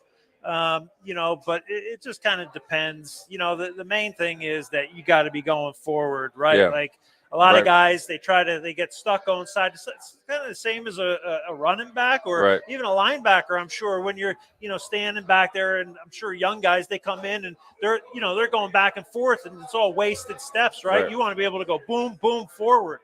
And with rushing the passer, you just got to make sure you got that good base. And my thing, especially, with defensive ends, I think the main thing they got to do is speed and power. Yeah. That's got to be the core of your game. I mean, even when you look at guys like Von Miller and them, the reason why they're so successful with those, like finesse sort of moves, the spin moves is because there's that threat of power. At some point, they have established power, and you see them all the time where they've established the speed part of it, right? And when you get the offensive tackle turning his hips, then he's open, he's ripe, for the power move and to get underneath him. So, I mean, those guys, you got to be good at your get off, and you got to be also great with your hands too. Jason, as we're watching Nebraska right now, they still got a 4-point lead, but Wisconsin's getting a little bit of momentum here. Yeah. And obviously, we picked up a penalty. I don't know if Wisconsin took or decided to take the penalty. Well, I mean, how much would you have loved to play it in a game? I mean, you're out at Madison, right? I mean, shoot, we were out there, a couple years ago. I would have died to get out there. Right? Yeah. I mean, under the lights now, that's something that, I'm sure for us, our guys, we don't get to play many times under the lights, especially on national TV. So, but, I mean, they started well. They got to kind of regain that momentum. They've lost it here a little bit. There you go. Good catch right there. What do you want to see, going into half, and talk about the mentality, because from a defensive standpoint, we know we're going to be up next because we received the ball. Yeah. What do you want to see from the offense going into halftime, because they kind of get a double break, right? Yeah. What I mean is they get halftime, kind of rest, recharge and obviously recoup. Yeah, and then get a series off. You'd like to see some points? To see some points here, man, right? I mean, it's kind of like you said, we've lost momentum. I think if Wisconsin's able to hold them here, you got to look at it like that's a win for them too, right? So they're going into the locker room feeling pretty good about themselves, being down 14-zip pretty early. But defense, they just, how it is. Yeah. I mean, you kind of, even though you're out here working as a team, you're kind of in your own thing, deal, right? yeah. Defense is kind of caught up in everything. Sometimes you don't even know what was happening on the other side of the ball, right? I mean, but defense just keep taking care of what they got to do, and you'd like to see offense. I know we're against the clock here, but you'd like to see them when we get going in the second half that we'll get back to that ground game, right? Let's start running the ball, winning at the line of scrimmage. Yeah, and the one thing I think, Jason, is what they've tried to do in a variety of ways. It's kind of been a patchwork type of offensive deal. Is that they tried to create it through either short passing game or like quarterback run. Yep. You can really gut punch a defense, and so you got to be. Sometimes when you do quarterback run, it actually puts more pressure on the offensive lineman because holding the block or getting the block with a conventional run game is different than a quarterback run game. And that's where I think sometimes they run into a little bit of trouble because the blocking schemes have to match who's running the ball. Right. Yeah. But I mean, at this point, right? I mean, we're like, it's there's a minute. I'm not just talking about in this game, like we're against the wall here, right? We're trying to get this last win, so everything's on the table, right? If it means Chubba running the ball 20 times, this game, then that's what we got to do, right? We got to get this. We need those extra practices for this bowl game, right? I know so many people, they focus on the game, but you and I know the reality is they need those 15 or 16, however many extra practices they get at the end of the year. And the game, too, and it's good recruiting. Yeah. Because, I always tell people, they ask me what bowl practice were like. I was like, listen, them things were physical, especially for the younger guys because even though we were winning, the first part before we were left to go to wherever we were going, and most likely, Florida for the bowl game, national championship game, the younger guys were getting just as many reps as the older guys. So that's how you're able to develop a instead of reload or rebuilding, you're reloading. And that's what they're trying to do. And they do scrimmage. Remember the young guys always had scrimmages down there at bowl week, and but those practices, especially you're basically auditioning too for the start of next year when you're those young guys. There you go. Let's go get on the ball. Yeah, I mean it's one of the things I think what Nebraska's been able to do is with Chubba Purdy, the difference is it's kind of like a legitimate pass game. Where. Yeah. We talked about, Nick, where it's like you pitching and catching, where you look like you're hitting, You feel like he can manage the game better, right? Like to some degree. Hit his back foot and like throw the ball, right? Yeah. And he looked like he knows where he's going. It might not be He's like gonna give the receiver a chance. Right. It doesn't look perfect. Right. But it looks like it could be replicated. Yeah. I think that's the biggest thing. And so, I think he that's threw that one in a nice little spot. Yeah, I think that's what between three defenders. What Nebraska fans and coaches been, I think sometimes you can lose faith too quick on a guy, right? And look, for him, being in a competition, being hurt pretty much in spring, I think most of fall camp, kind of during the season, and then you kind of get thrown in there, in the fourth quarter, all season. You're in the 10th game of the season. So, for him, he's looking at it as a huge opportunity to establish himself, and it'd be interesting to see if he can kind of, how it is, Jason, like when you got that opportunity, you think about, what if I do this? But it's like we got to just do this, which is the one thing is play well against Wisconsin. Well, especially for him too, right? Because this is the guy who kind of got a shot last year, right? And it didn't go well, and a lot of people had written him off. And here he is, maybe able to get us to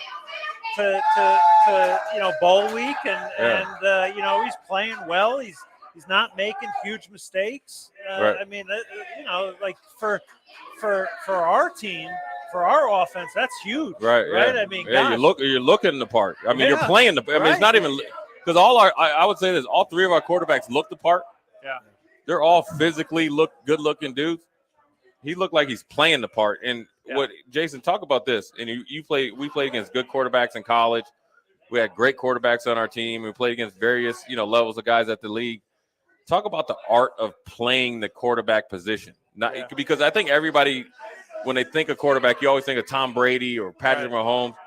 There's some pretty dang good quarterbacks like Jake Delhomme and all those guys that just play the position and win a ton of games and know how to get keep out of their own way, and then let alone put their team in position to win. Yeah, and you see, like when you first get into an NFL locker room, you see like, okay, the quarterback he's on a whole different Right. schedule. Do you Right. know what I mean?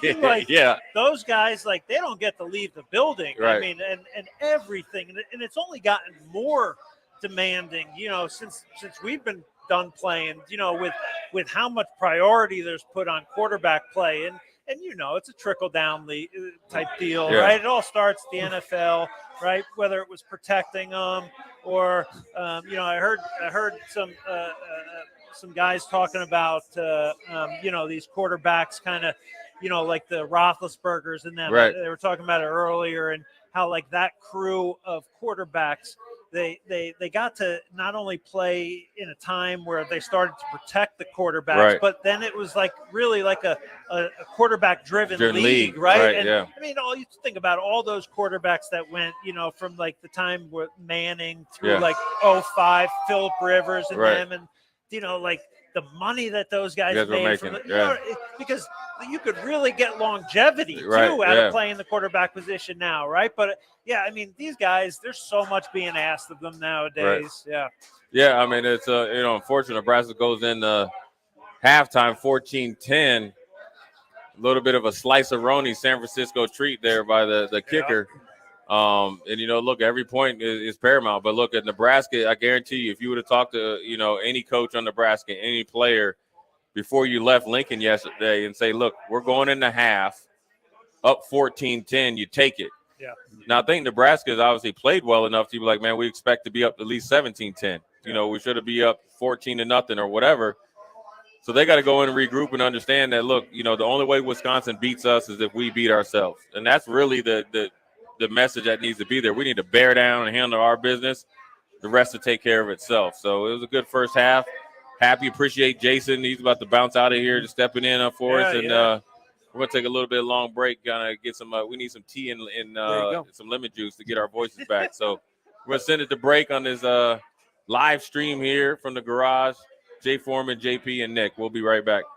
Are you looking to upgrade or improve the garage door on your home? This is Cameron Hall of Doors Plus. At Doors Plus, we guarantee to offer a wide selection of options from 5 leading garage door manufacturers as we deliver a free estimate, exact measurements, and rapid installation with a 3 to 5 week time frame. When you choose Doors Plus for your residential garage door needs, you'll work with our experienced technicians and be ensured that your new door seamlessly complements your home. Give us a call at 402-590-5800 or visit us online at doorsplusllc.com.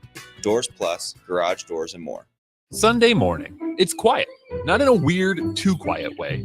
Calm, peaceful, tranquil. You pour yourself that cup of coffee. You slice yourself a hearty chunk of one of Beatrice Bakery's breakfast breads. Now, maybe you're an apple streusel guy. Nothing wrong with that. I can respect that. Personally, I'm a turtle nut man.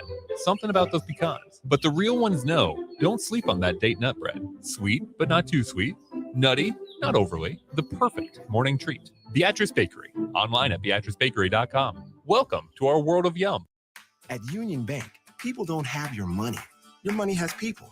First home people, investment people, people who answer the phone and your chats, dream car people, dream retirement people, driving your dream car in your dream retirement people, small business people, credit card people, and all the other people you need.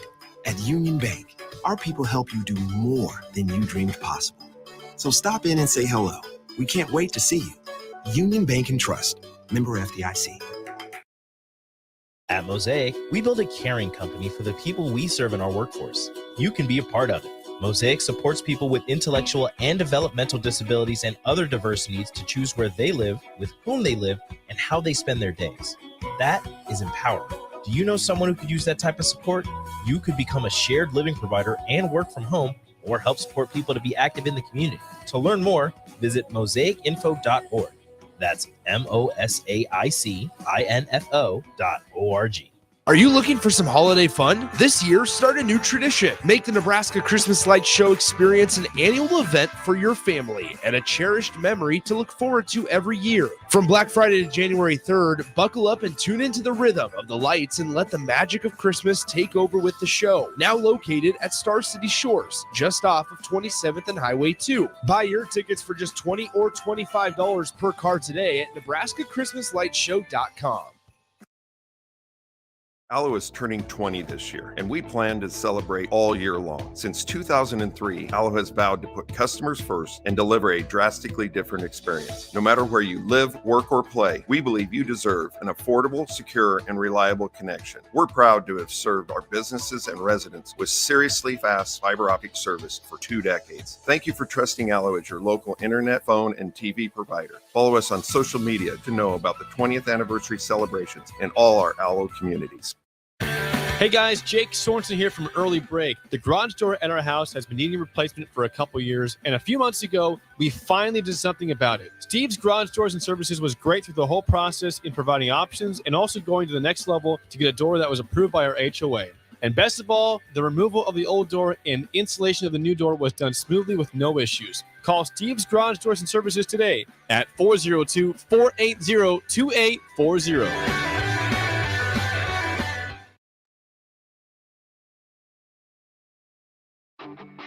Gaina Trucking is hiring CDL Class A and B drivers. Gaina Trucking guarantees a 40-hour work week year-round, and their strong team culture makes it not a job, but a career. Gaina Trucking offers health, vision, and dental insurance, 401k with company match, an employee assistance program, and other bonus programs. Build a better career today with great team culture at Gaina Trucking. Learn more and apply today at GainaTrucking.com. Hi, it's Charlie Stone, and here with me is Andy Goodyear, General Manager of Honda of Lincoln. Andy, I know the new Honda sales are going really good right now at Honda of Lincoln, and with that, a lot of fresh trade-ins are coming in. Can you tell our listeners about your pre-owned selection? I'm happy to, Charlie. Like you said, with new Honda sales going very good, we have a lot of fresh trade-ins coming in daily, and not just Hondas. We have just about every maker model you can imagine, with over 100 pre-owned and certified pre-owned to choose from, and prices starting at just $5,900. Wow, what about financing? We have financing as low as 3.29% APR on certified Accords and CRV. Thanks again, Andy. People love the selection and great service at Honda of Lincoln. Maybe it's time you come experience the Honda of Lincoln way of doing business. 27th and Yankee Hill Road, or online at hondaoflincoln.com. Is your backyard ready for fun with friends and family this fall? GE Landscape Supply has pavers and boulders, which are a great accent for any landscaping project. And you can find them at 6701 Cornhusker Highway. GE Landscape Supply sells to homeowners and contractors with a vast selection of landscaping and construction materials. And don't forget, they deliver anywhere, nearby or far away. Stop by at 6701 Cornhusker Highway from 7 a.m. to 5 p.m. Monday to Friday. Go to GELandscapesupply.com for more info or call 402-467-1627. They might win, they might lose, but either way, you have something to say about it. Don't miss the Husker After Party postgame show immediately following every Nebraska football game. Nick Sehnert and Jake Bachoven give instant reaction, quotes from the players and coaches, and take all your phone calls with thoughts on the game.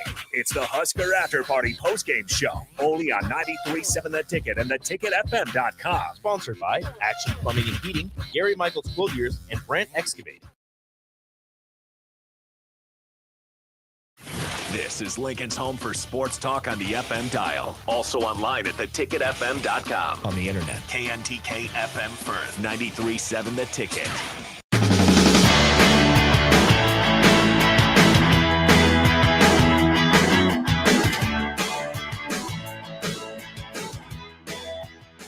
It is time for a bit of a halftime show from back in the studio. I'm Jake Bachman. He is Austin Orman, and Nick Sehnert and Jay Foreman are doing the watch party from Jay's Garage. It's been awesome so far. Jason Peter stopped by, and we got a lot of the first half breakdown there. And thankfully, I mean, some of these Wisconsin-Nebraska games wouldn't be much of a party if you're doing a watch party for it. But for this one, we're feeling pretty good. I think all of Husker Nation's feeling pretty good with a 14-10 lead over Wisconsin at half. Wisconsin, of course, got the last 10 points of that half, so a little bit of a momentum shift there. But I think the most important thing for Nebraska, well, there's probably two here. One is something you're not seeing, and one is something you are seeing. The thing you are seeing is Chubba Purdy look like a guy that maybe we should have seen earlier. And The thing you're not seeing is any turnovers so far. And of course, that has been the Achilles heel for Nebraska all season long. Austin, what are your kind of thoughts of coming out of half 14-10 in Camp Randall with the lead? If you told me before the game Nebraska would be up by 4 at halftime, I would have a hard time pushing back on saying that was not enough done by Nebraska. It's only one possession lead. A touchdown changes everything either way. But if you tell me Nebraska leads Wisconsin by 4 at the half, I'm probably feeling pretty good. Now, the context. Scoring on the first 2 drives, fantastic. Scoring on explosive plays, well done. You knew Nebraska wouldn't be able to hit on those all day because they've hit 1 or 2 a game pretty much all year in their wins. They haven't been able to sustain it. So you hope Nebraska didn't get them out of the way early, and then we're in for a slog here. Nebraska has to find a way offensively to sustain some of these drives. They had one going there into halftime. That ball just didn't turn over on Alvano on the wide right. Even without the block in the back penalty on Fedoni, which they ended up making up for, if you stay on schedule 2nd and 5, maybe that drive turns out a little differently in the end. But Wisconsin went to what we thought they should do. Quick passes, right? That's what they hit Nebraska with to get down the field, to get to that field goal attempt. Credit the Nebraska defense for standing up, for bowing up and forcing Wisconsin into a decision. They have the tackle for loss on that drive, and they tackle the receiver a couple yards short of the sticks to force Wisconsin into that decision. So you'd like a little more steadiness. It doesn't feel like Nebraska's in control of this game. But again, if you told me they'd be up 4 at halftime, I would have a really hard time complaining about that. Yeah, it, obviously big deal for Nebraska as they're trying to get to bowl eligibility, try to get that win. If you saw the graphic on NBC, they brought it up, which I don't necessarily want the rest of the nation to know, but Nebraska hasn't been to a bowl since 2016. Wisconsin has made a bowl every year since 2002. So big second half here for both these teams to try to kind of shape the narrative of their season a little bit if they can get the victory here tonight.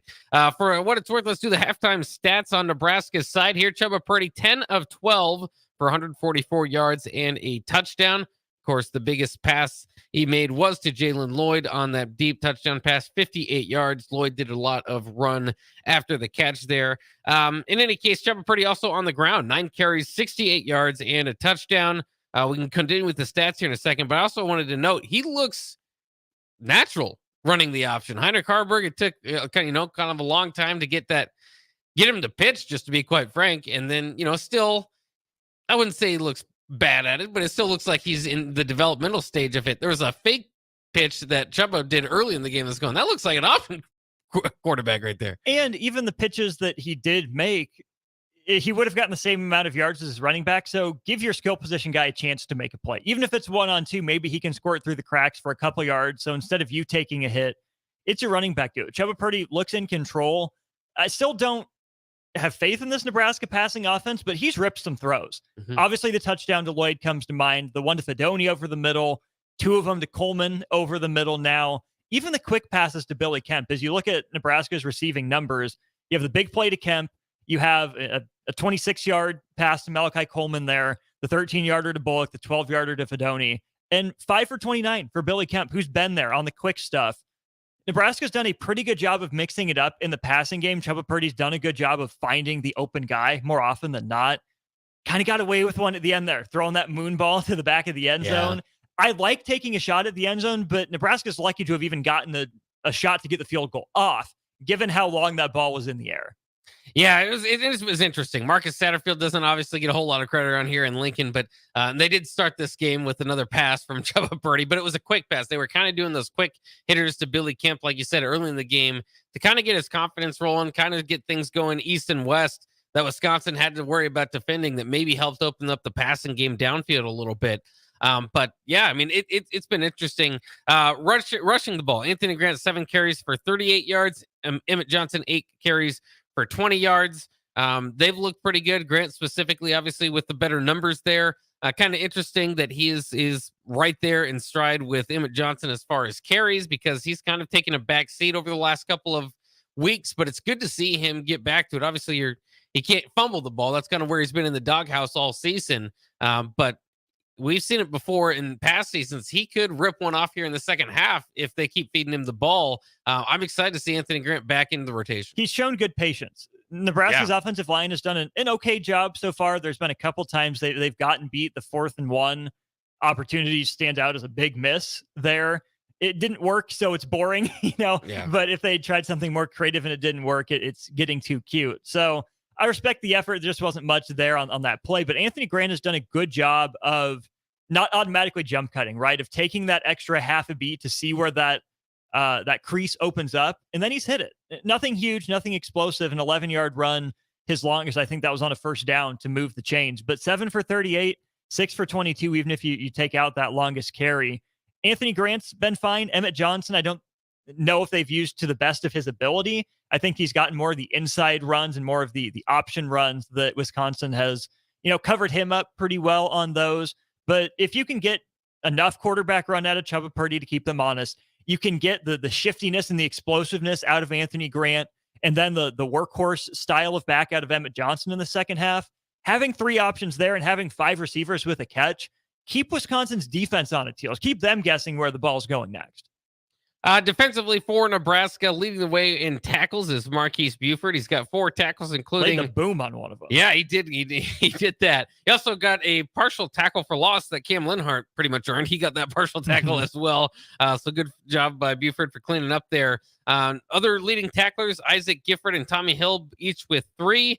2 from Luke Reimer and a handful of guys with 1. As far as impact plays, 2 sacks in the first half. Luke Reimer and Jamari Butler both getting 1. And, of course, the total of tackles for losses, as I just kind of laid out there, Reimer, Butler, and then Buford and Cam Linhart with half of tackle for loss there as well. Also a pass batted down by Ty Robinson. He's been doing a good job getting his mitts up in the air the last couple of games. Obviously, the one thing you would say about Ty Robinson, too, I wouldn't call it his fault, but he was dropped into coverage against a running back on a wheel route. Not going to win that very often. Or ever. Yeah. Especially with a guy like Tanner Mordecai, who, again, not the greatest quarterback, but can still be pretty accurate. Put the ball where he wants it for the most part. If you get a running back matched up with a defensive lineman, you take that matchup. Wisconsin's also gone after Isaac Gifford with a slot guy a couple times. I don't think that's a matchup Nebraska necessarily wants to be in. The defensive line has to make more of an impact in the second half, Bach. They did it at times in the first half in spurts, especially early on. But if Nebraska's only going to rush 3 guys, maybe 4, someone has to find a way to win. Find a way to get a win, whether that's with strength or you make a move that they're not expecting. When Nebraska's defense is good, the defensive line is causing havoc. It's getting into the backfield and forcing a little bit of scramble drill, right? Mordecai's gotten outside of the pocket a couple times. And those are just always broken plays that are tough to do anything with. But think about this too. It took a late developing wheel route, and even the 2 trick plays Wisconsin has tried to run have gone for positive yards, but they didn't break Nebraska. So overall, allowing 10 points, only 133 total yards, pretty solid effort in the first half from the defense. Yeah, and I think too, you got to figure if they give up 10 points in the second half, they'll get the win. So we'll see. Nebraska's offense. I'm not saying that, not for you sure. have seen this offense. That's Don't true. even say that. Well, they got 14 in the first Bach. half. That's 28. Beck math is what we'd call that. Tim Beck used to do that. Say if your first half should relate, you should go right in the second half with the same numbers. Bad numbers for Nebraska in the kicking game, which is unusual for this season. 0 for 1, obviously, from Tristan Alvano with that late field goal miss, and Brian Buschini with just 1 punt for 19 yards that he had to run down and stop from bouncing back toward him. So not a great job by the return or the coverage unit there either. Quickly, we'll do Wisconsin stats just to give you an idea where they're at. Tanner Mordecai, 10 of 15, 88 yards and a touchdown. Wisconsin rushing overall 11 carries, 45 yards. Braylon Allen, 3 carries last week, 3 carries in the first half here. Clearly still limited. He only had 6 yards on those carries. Mordecai, some sack numbers holding back a little bit, but 4 carries for 10 yards with a long of 16. Jackson Acker with 3 carries for 18 yards. Nobody getting a lion's share of carries here. In receiving, Acker actually, because of that reception on the wheel route, also leads them in receiving with that reception for 26 yards and a touchdown. Will Pauling with 3 catches for 20 yards. Skylar Bell with 2 catches for 16 yards. Quincy Burrow, 2 catches for 15 yards. And Tucker Ashcraft, 2 catches for 11 yards. Totaling Wisconsin, they have 2 sacks and 4 tackles for loss. just to kind of give you an idea of the problems they are giving to Nebraska. Other key stats, third down efficiency, Nebraska 4 of 6, Wisconsin 2 of 5. As we mentioned, fourth downs, though, Nebraska is 0 of 1. Nebraska total yards, 270, Wisconsin 133. I'm pretty sure there's been games this year where Nebraska doesn't get to 270, so that's interesting. Passing yards, Nebraska 144, Wisconsin 88. Rushing yards, 126 for the Huskers, 45 for the Badgers. Penalties, Nebraska did get 2 penalties in that 2-minute drill. Of course, hadn't been getting too many penalties over the last 2 games, just 1. So still doing pretty good in that category. But 2 penalties, 20 yards, Wisconsin 3 for 35. And you mentioned it briefly. I wanted to ask you, too, did you like the 2-minute drill? I mean, this has been anything but a 2-minute drill offense for Nebraska. But even despite a couple penalties, pushing them back, they went ahead and made the effort and got at least a field goal attempt out of it. Right. Not perfectly managed. Obviously, the result wasn't ideal in missing the field goal. But I think the process was better than it has been.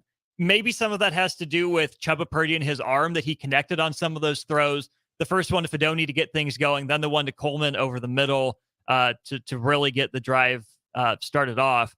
The holding from Evans Jenkins before, I think it was the pass to Coleman, not ideal, but you can't wrap your arm around a guy's neck. That's going to get called. But I think some of Nebraska's strategy in that minute and a half, 2-minute drill was because they trust Chubba Purdy's arm. With Jeff Sims, I think he has the arm to do it, but is he making the right reads all the time? We don't know. And Heinrich Harburg, they must not believe in as a passer. Nebraska was so conservative in those situations. Took what? 2 timeouts into halftime, 1 or 2. Maybe could have used one earlier in the drive to save, 10, 15 seconds there towards the end of things. But Nebraska did make an attempt to move the ball down the field to get into scoring position. I also think part of that has to do with Wisconsin getting the ball to start the second half. So with the receivers available, with Chubba Purdy's arm and that Wisconsin fact, I'm glad Nebraska at least made an attempt at the 2-minute drill. And speaking of Wisconsin getting the ball to start the second half, they're about to do so. So we better get ready to prepare to throw it back to Nick and Jay in Jay's garage for the watch party. We'll take a quick break, send it right back out to them for the start of the second half, and we'll talk to you later from the booth. But we're here just in a minute. We'll send it back to Nick and Jay.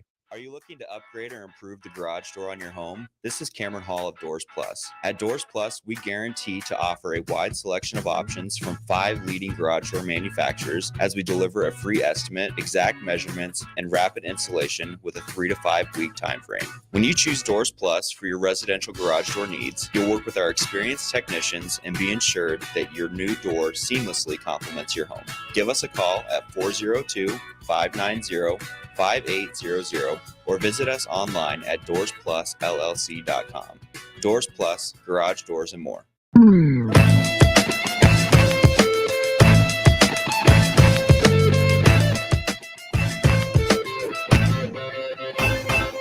Welcome back in. It's the watch along party. Nebraska leads at the start of the third quarter, 14-10 here against the Wisconsin Badgers. Want to shout out all the people that made this event possible. It's been a great evening so far, Jay. We got a long time still to go. We'll have the got two. another dog that came in. Yeah, whoa, it's a new dog. This one's a little more energetic. Damn, it's Sammy right there. A little more energetic, Black Lab. Anyway, here we go. We want to shout out these folks especially for making this event possible. Jamie Peters of Health at Home consultants, Macaroni Tony Miller, head of private banking at UBT, Jeff Barclay and Scott Ritter of the Pillar Restaurant Group, Nate Green of Cancer Partners of Nebraska, Kevin Meyer Cork and Bottle, Bart Peters with Security First Bank, and then Tim Vogt of Vogt Trucking as well.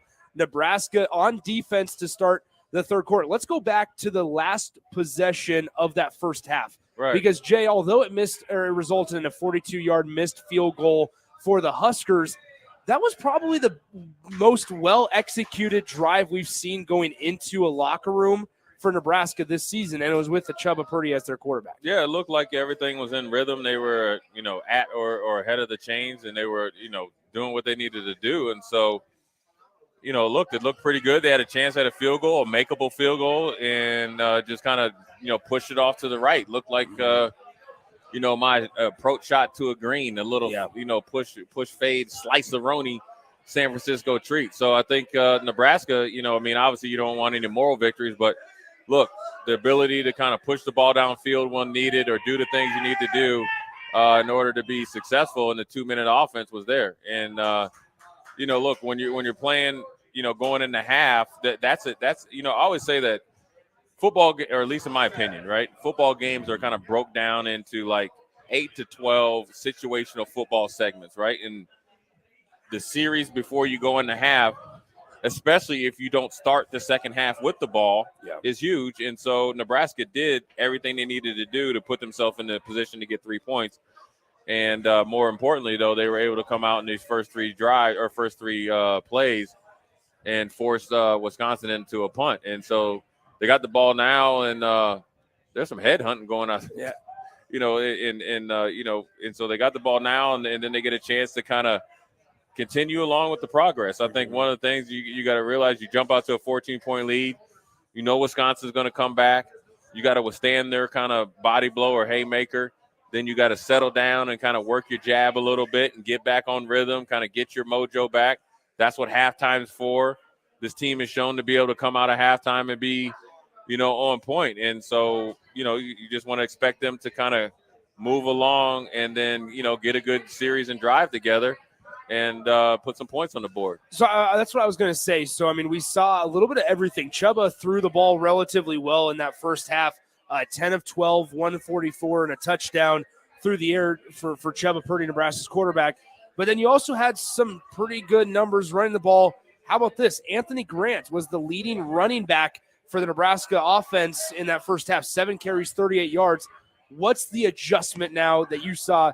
Maybe they needed to work on a little bit more over the course of halftime in that locker room that they need to execute better at in the second half. Just get back in rhythm. Look, they just got to just block the guys in front of them. The conventional run game was doing pretty good. Wisconsin, look, they're going to be able to, Wisconsin's going to get you on a run or two, or, you're not going to just keep getting 6 yards to carry or whatever. So with that being said, you got to be able to just execute, hit the open guy, be calculated in your shots that you take, and then make the simple plays look sexy. And so, right now they're facing a pretty good Wisconsin defense, and so they're not going to give you anything. You got to expect them to come out of halftime and make some adjustments. And so now it's a feeling out process. And how do you eliminate the anxiety from a feeling out process? Execute. Hit the open guy, make somebody miss, get a first down, continue to churn away the clock or, eat up yards and clock and impose your will physically, and then, go from there.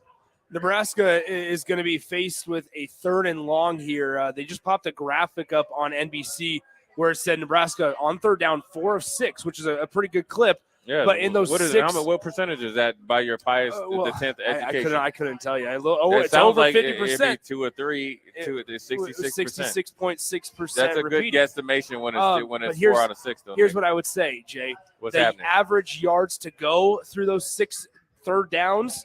7.2 yards. You got to get closer. You got to get more manageable. That's why you can't do 3rd and 7, and here they are about ready to have a 3rd and even longer. You want to be ahead of the chains. You want to be, be able to have 3rd and manageable, 3rd and manageable, or 3rd and realistic. Right? 3rd and realistic is realistically you can get that 3rd down. Being 3rd and long on the road is that good. Oh, you good, Jay? I got to catch my second win. Come on. I got to catch my second bounce win. Bounce back. Okay, I'm back. All right, here I'm we back. go. Thank you. Yeah. You need to go in and get some of that chili and cinnamon rolls because I The had cinnamon. to. My plate's empty right here. I saw how you destroyed that cinnamon roll. I was making sure that I let you and Jason just go. I was like, this is my opportunity to go take a cinnamon roll. So I know you did. I know you did. Now I thought maybe that you had got sick or something. Never. And I was like, man, Nick is tapping out all right. You came back out with a cinnamon roll. And the thing is, here's the best thing about you eating that cinnamon roll. Oh yeah. You had taste tested it before you got here. I'm ready to go. Yeah, because it was already been grubbed in it. Look, you got. Yeah, the dog's freaking out. Sammy's over here smelling that cinnamon roll. Out. Yeah. Almost See, the dogs love me. Tripped on the cords a couple of times. The dogs love me because they know that I'm gonna give them people food. Yeah. Well, that's not always a good thing. It is when Uncle Jay's around. You guys can chime into the show once again, or the watch-along party as well, 402-464-5685. You can chime in on the text line. You can also Send in your thoughts from the game as it's going on in real time on the Starter Heyman Jewelers live video stream, Facebook, YouTube, Twitch, Twitter, and Allo Channel 951. We've been live there all night. Let's get to some of the thoughts here. Aaron sent this earlier on the text line, Jay. Aaron said, I'm glad the fans are celebrating these touchdowns. You guys show zero expression. Damn. You got to show more expression, Jay. That's what Aaron says. I mean, how about that? Okay, what do you want me to do? Jumping jacks? Can you? No. All right, here we are. Aaron. And how I about apologize, Aaron. I'm not even call you Aaron no more. It's just going to be Aaron. Yeah, your name is Aaron. From the video stream, Ivory Jazzman says this is the best offense. This is the best that the offense has played in a while. Here's hoping that they can keep it going. I'm right there with you, Ivory. All right, look, this is where they've looked most in rhythm and complete. You know Wisconsin's going to play tough defense. Now you got to go to the sideline. Like, recoup. Yeah. Make sure we're not in third and long. Start winning more on first and second down, right? Whether you're mixing up the run pass and when you call it. Yeah. But then let's up the execution level. Let's up the intensity level, and then just go from there. Let's talk. So earlier in the game, Jay, there was a 4th down and 1 play that Nebraska attempted, right? Right. It's been talked about. It's been discussed, debated over throughout social media, even on our text line, that people wanted them to just kick the field goal there. And this was make before. the last one we took. So Nebraska did not make the 42-yard attempt. Okay. But at that point, I believe, and text line, correct me if I'm wrong, Nebraska was obviously up. I believe they were up 14-0 still at this time. Right. But nonetheless, even if they were up 14-7, I feel like I like that play call or that decision to try and get the 4th down play. Maybe the play call of just running it up the middle despite bringing in some bigger bodies may have not been the right decision. I think one of the things is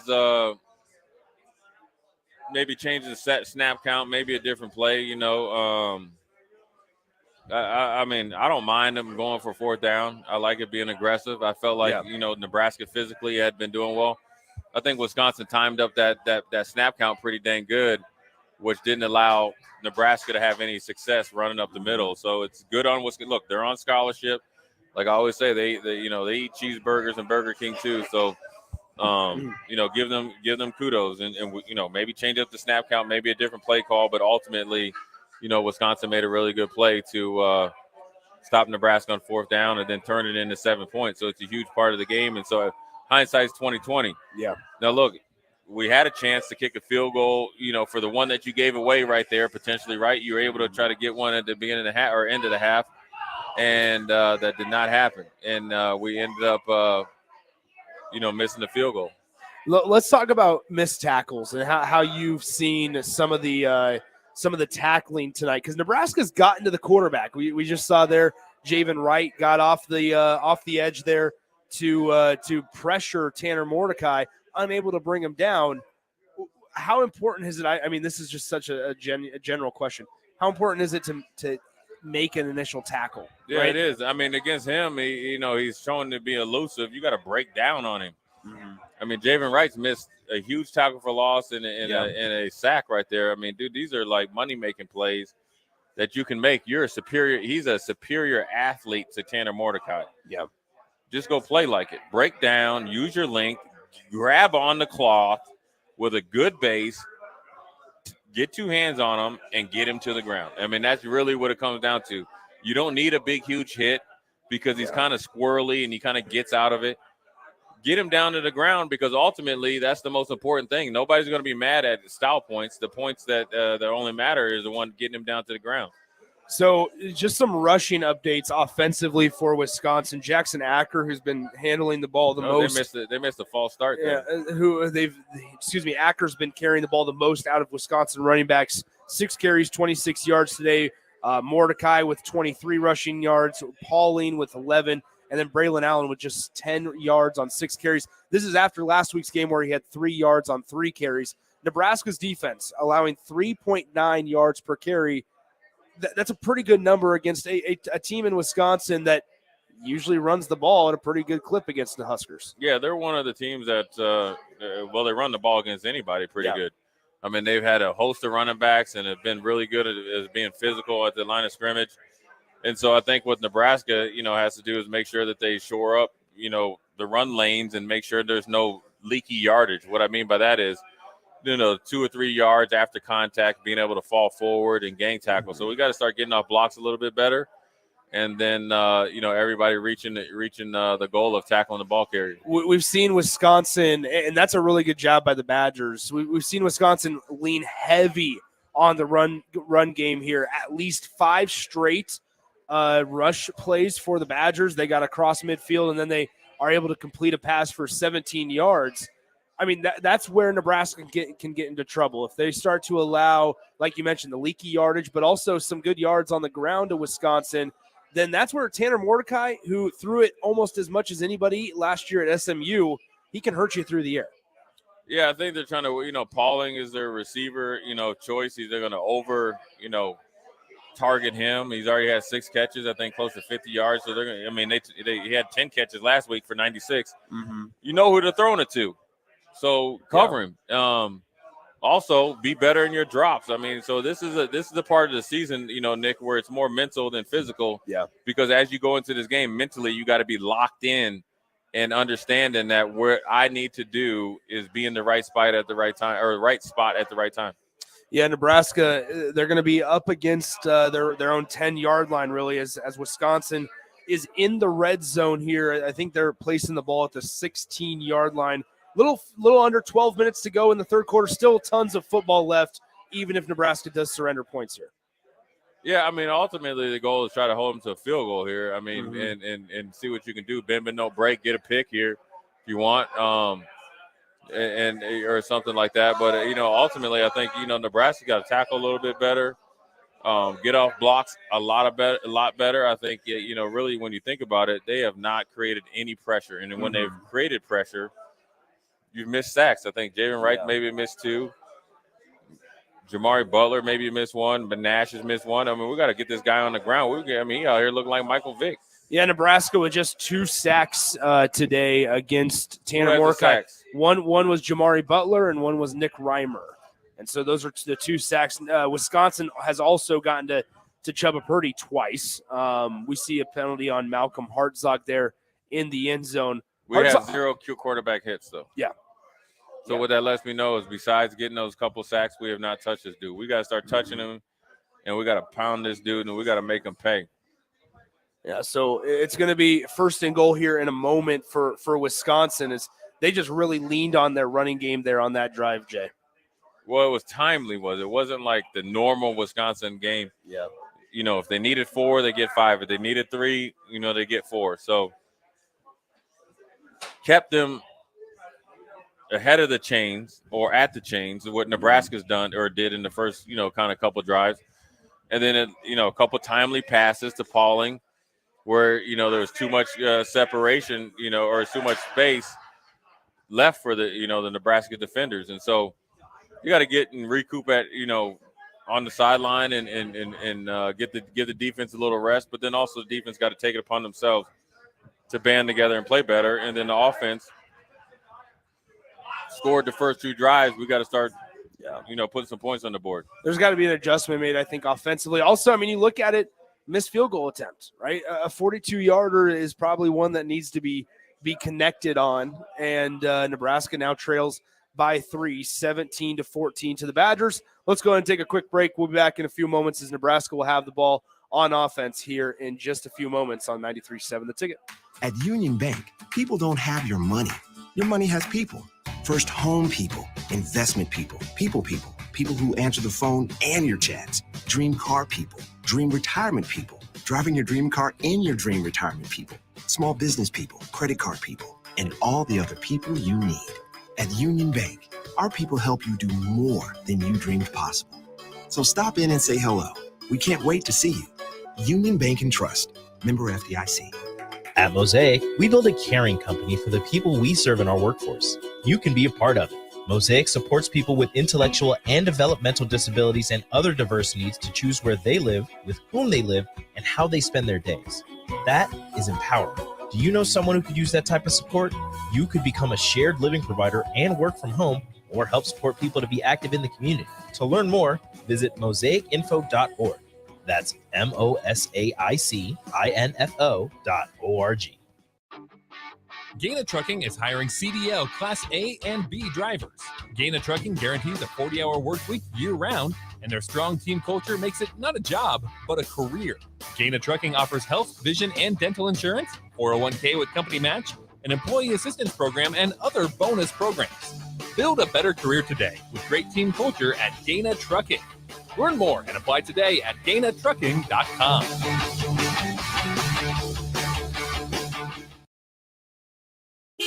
Hey, Joe, check out my new ride. Pretty awesome, huh? Whoa, that's a sweet convertible. You didn't win this on a game show, right? Nope, this is all me and my pals at Members Own Credit Union. Oh, yeah, they're the people with the great auto loan rates. And right now, everyone who transfers or gets a new auto loan has the chance to win a $1,000 gas gift card, too. Well, you know what this means. Road trip.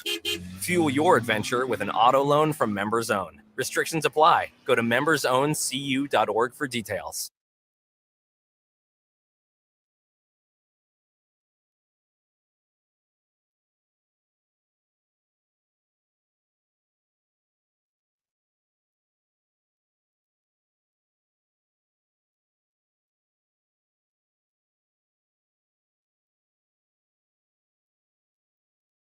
The best way to learn about Southeast Community College is to visit.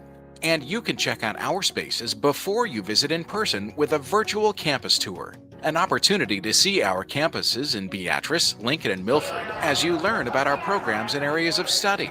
There are virtual tours of our learning centers too. We can even take you on a personalized virtual tour.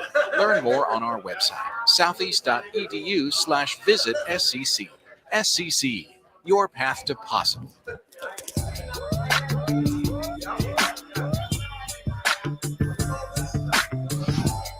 Welcome back in. It's the Nebraska Watch Along as Nebraska now trails for the first time in this game 17-14 against the Wisconsin Badgers. Nebraska hasn't necessarily done a whole lot offensively since the first two drives of the game where it resulted in two touchdowns. They ended up going down or winning, or excuse me, I should say leading 14-0. But now Wisconsin has scored 17 unanswered. There's a failed 4th and 1 attempt from the Huskers offensively mixed in there. There's a missed 42-yard field goal to end the first half as well thrown in there for the Huskers. But other than that, Jay, there's got to be an adjustment made offensively for Marcus Satterfield's side. You just got to get back on rhythm, man. I think one of the things that you got so much instant success. You got to get back to what you did, well, and even in the drives that you didn't score. Yeah. Right? Whatever plays work, just get back to them. Obviously, a lot of confidence, and just get back in rhythm. Get Chubba feeling comfortable. Get this offensive line playing a little bit more confident and back to the continuity and start, get some conventional runs. Seeing them now playing a little bit behind the chains, which I don't like. Yeah, so, I mean, and as we mentioned, behind the chains, behind schedule, they got Nebraska for a false start. Let's go ahead and while we have a few moments here, Nebraska is going to be facing second down and long. Let's get a score update from across the country here. I mean, let's first go to Tallahassee, Florida, as once again North Alabama, I should say, led by former Lincoln East Spartans quarterback Noah Walters, they were winning 13-0 early in this one after the first quarter, but it's been all Florida State since, despite not having their star quarterback Jordan Travis healthy and with them for the remainder of the game. At the end of the third quarter, it's 38-13. Florida State with a big lead over North Alabama. In the Sunflower Showdown, number 21 Kansas State trails number 25 Kansas 27-24. In Corvallis, Oregon, number 5 Washington leads by 12 at the break over number 11 Oregon State. And quarterback DJ Uiagalelei. How about this one? In Ames, Iowa, number 7 Texas and unranked Iowa State tied up at 3 in the final seconds of the second quarter there. And then I don't know if you saw this one earlier today, Jay. In Auburn, Alabama, you had New Mexico State, led by former Minnesota head coach Jerry Kill, go into Auburn and beat the Auburn Tigers handily. And you know how much money New Mexico State made? $1.8 million to do so, to go down to Alabama and beat Hugh Freeze in his first year. That's a beautiful trip for Jerry Kill. That's a paycheck. Go on the road all the way to Podunk, Alabama, and beat the brakes off them. it's a really good job there by Jerry Kill, who was an excellent coach. But it's even better for them to go down there and get paid $1.8 million. So sometimes those SEC teams think they got cupcakes, and that cupcake was a little sour for them. Back to Nebraska here, it seems like the refs missed a pass interference, and it potentially could be an interception for Nebraska. I'm not sure, what the on the field call was. Yeah. But it's weird. You miss the interference, but then you're reviewing whether he caught the interception. So, yeah, I mean, Nebraska on this drive, 2 penalties. I mean, we've talked about it, how in the last 2 games combined, just 1 penalty, and it came on the final play, or I should say on the final drive for the Maryland Terrapins last week on a pass interference call on Tommy Hill. Now we've seen just 2 penalties against the Huskers on this drive alone. Offensively, we saw a pass interference on Malcolm Hartzog on the last offensive drive for Wisconsin. Just a little more, and I should say after the first 2 possessions of the game, or really after the first quarter, it seems like Nebraska just is struggling to get in a rhythm both offensively and defensively. Yeah, I mean, that's what you got to expect. Wisconsin's going to come back and try to, obviously take control of the game, which they've had, which is commendable. But then also you got to make sure that if you're in Nebraska, you got to, make sure you do what you need to do offensively and defensively. That stay ahead of the chains, tackle, don't give up nothing cheap and deep. And Nebraska hasn't done that as of yet. And so, they're reeling a little bit. They got to find a way to get the momentum back. And so that means you got to not only play a little harder, but you got to execute a little bit more efficiently as well. Yes, Nebraska getting ready to punt it away. Updated statistics in this one. Chubba Purdy, 11 of 15 for 150 yards and a touchdown. Anthony Grant, 8 carries, 38 yards. Both Anthony Grant and Emmett Johnson have 8 carries apiece.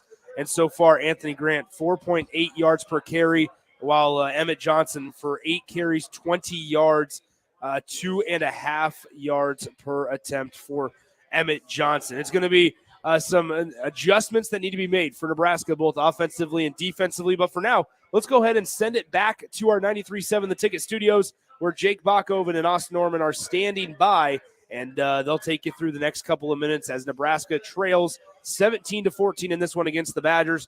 Jake, Austin, take it away, guys.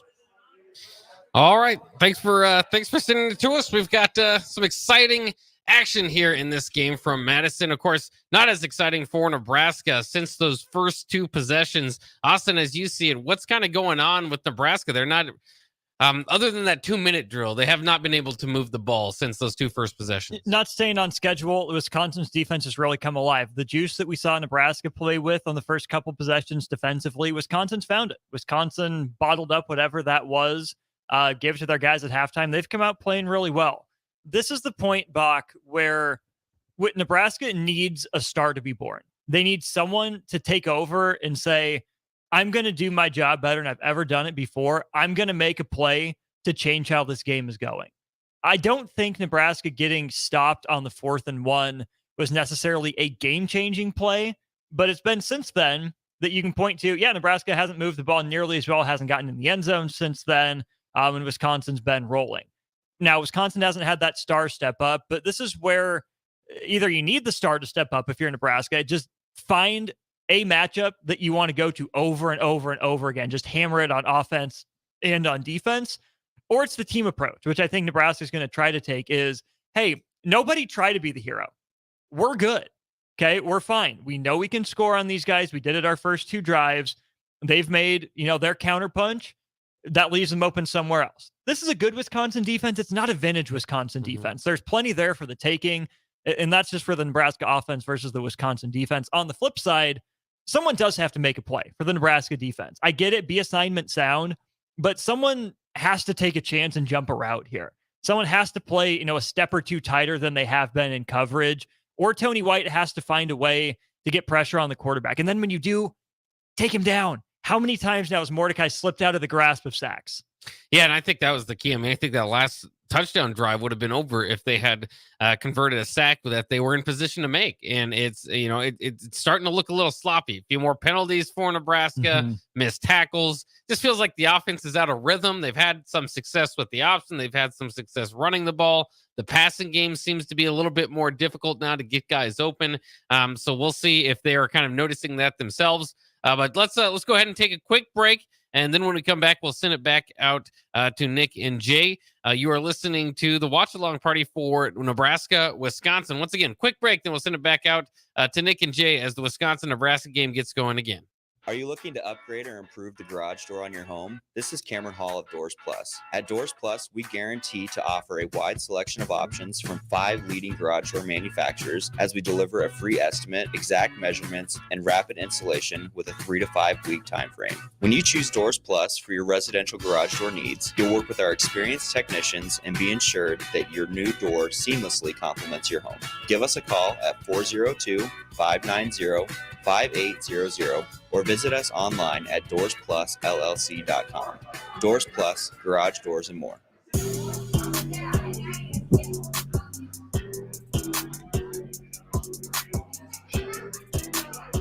Nick Sehnert, Jay Foreman back with you. Nebraska trails currently 17-14 to the Wisconsin Badgers in Camp Randall. Still 5 minutes or so left in the third quarter here. Jay, I mean, you look at this, Wisconsin has gotten pretty good field position. They're on the plus side of the 50. It's been like Nebraska's special teams have just been kind of a step off this year. And I say that because we have a staff currently in Matt Rule and Ed Foley who talk so much about prioritizing special teams. And they understand, or at least they've discussed publicly, on how valuable quality special teams play can be in a game and how vital it is. Right. Yeah, I mean, and it seemed like they've struggled at times. Yeah, I mean, the one known you felt like coming into the season has been, would have been Brian Buschini's kind of been a little bit inconsistent. Mm-hmm. Started out slow, got it going, kind of, obviously, Wisconsin hasn't been his best game, or tonight hadn't been his best game. And so then also some of the, lane integrity and some of the coverages. But, this game is just going to come down to line of scrimmage, execution, and who can actually, make the plays they need to make in order to be successful. You got it right there, and you got to, where you got to get off on third down. Yeah. You got to tackle the ball.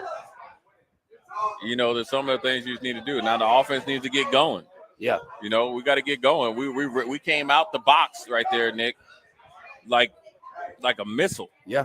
And we got to get to our destination, man. We got to get cranked up again. Well, we've been kind of in neutral for the last, 2 or 3 quarters, dog. We got to get going. Well, that's what I was going to say is there's still plenty of time, right? There's plenty of time to rock. Just under a quarter and a half remaining in this game. There's still plenty of time. We don't need to panic. Yes. I think if people panic too much, if it's like, oh no, here we go again. Mm-hmm. Oh no, all this other crap. Look, man, there's at least 1 quarter and 4 or 5 minutes left, I imagine, right? Maybe 3 minutes. That's a lot of time to play football. And so, look, and now I'm not going to sit here and say, oh, man, we don't need to panic because we're a well-oiled machine. We went 14-0 and haven't sniffed the end zone yet. So what we need to do is get a drive and start going and just get back to what we were doing. We went TD, turnover on downs, punt, missed field goal, punt. Yeah. Let's go. It's time. Yeah, you know what it is, Nick? What time? You know what it is? The winds have changed. The winds have changed. Yeah. You know what I'm talking about. I know exactly the what winds you're of change need to start changing towards Nebraska. Yeah. And get that offense rolling. We got Miss Lisa Hill up in here in the Hill crew, and Bryley Hill. Give up big ups to the Nebraska soccer team with Bryley Hill. Yep. Uncle Jay sending some love out there. You guys represented your playing UC Irvine tomorrow. Go ahead, break them off real quick tomorrow. Yeah. But that's only after Nebraska breaks Wisconsin off. There's 4 minutes and 1 second left in the third quarter. Big lineman. I'm challenging my offensive line. Yeah. I'm challenging my running backs. Let's go. Let's start eating up some yards. Let's do something we haven't done before. Let's stop punching ourselves in the face. Let's stop getting these penalties and getting behind the chains. Let's get ahead of the chains or at the chains. And I think I haven't seen Wisconsin react well to us playing good football. I've seen Wisconsin react well to us not playing good football. So, the remedy is easy, and the recipe is easy. Now we just got to go out there and do it and execute. I mean, it's important to mention that if you take away the drive that resulted in the missed field goal at the end of the first half there, Nebraska in their last 3 drives, total of 6 yards on those 3 drives combined. I mean, that's just it just feels like you're, like you said, Jay, just somewhat in neutral here as Nebraska attempted to somewhat get cute. I mean, maybe cute's the wrong word. Tried to do a little too much. Yeah, the 40 plus people of fan base here in the garage, not happy. They're not happy. They jumped out of their seats. Yeah, we got my man Dollar Bill Mitchner up there. He's look, jumping. My Look man at him. is He's pointing at the TV. He's making contact with the screen. He's 6'4", 250 pounds. He's engulfing the whole screen. Yep. Look at him. He's trying to. Yeah, he's looking around seeing who's with me. And you got Mad Max over here. He's not too happy either. Nope. But we put an APB out there for Aaron Davis and Chris Raff. Nowhere to be found. Nowhere to be found. No. Aaron Davis and Chris Raff. Aaron Davis had some other stuff going on. Chris Raff, that's disrespectful. Let me update this. How about this? In the last, and this is including that last play that was for a loss of a couple yards. Nebraska, in their last 4 drives now, have had 4, 6, 9, 12 plays, -1 yards. 12 plays, -1 yards. This offense at a complete frozen. Right. I mean, just frozen. Well, I think when you're not executing, you've seen right there, you had, you're 1 block away. You don't want to be that guy. There you go. First down. I mean, Nebraska right there. I mean, really. You don't want to live on 3rd and 17. No. But it looked like did he get the first? I mean, these refs right here got cataracts. Uh-oh. You know what cataracts is? I do. See, look, when it's getting under pressure, the cigars are starting. You feel you smell the cigars? You start to smell it. Yeah, the cigars in the garage are starting to be lit up. But and stuff like that. But I think really what you need to stop getting behind the chains. Look at it, we've got the sign there. Yep. Jay and Nick from Jay's Garage right here. The old send-off party, man. It's been an awesome evening. It's been an awesome evening. This is bigger than just the game. There's a lot of personal news coming out. This is what we're gonna do. We're gonna be happening next week, just periodically. Stuff's gonna be out there. You know what I'm saying? They got to be Facebook official, and everybody will listen to Facebook. Is that right? Yeah, I don't know. I don't do social media. That stuff is just that's for the the little young whippersnappers. There you go. You always tell me how old I am. You do, Nick. You just did. You do. You gut punch me all the time. That's not true. Yes, you do. You are a bully. I'm gonna say this right now. Okay, dude. Look, Jay, we're here. You cannot look at me with a straight face and call my me a face bully. is straight right now. Okay. Okay. You be bullying me, man. I'm listening. I'm looking in this camera. Put the camera back on, man. Forget the text line. Listen here, people. I want you to just listen here. This man right here has not went one day without messing with me about something that I messed up on my sophomore year in college. How long ago was that?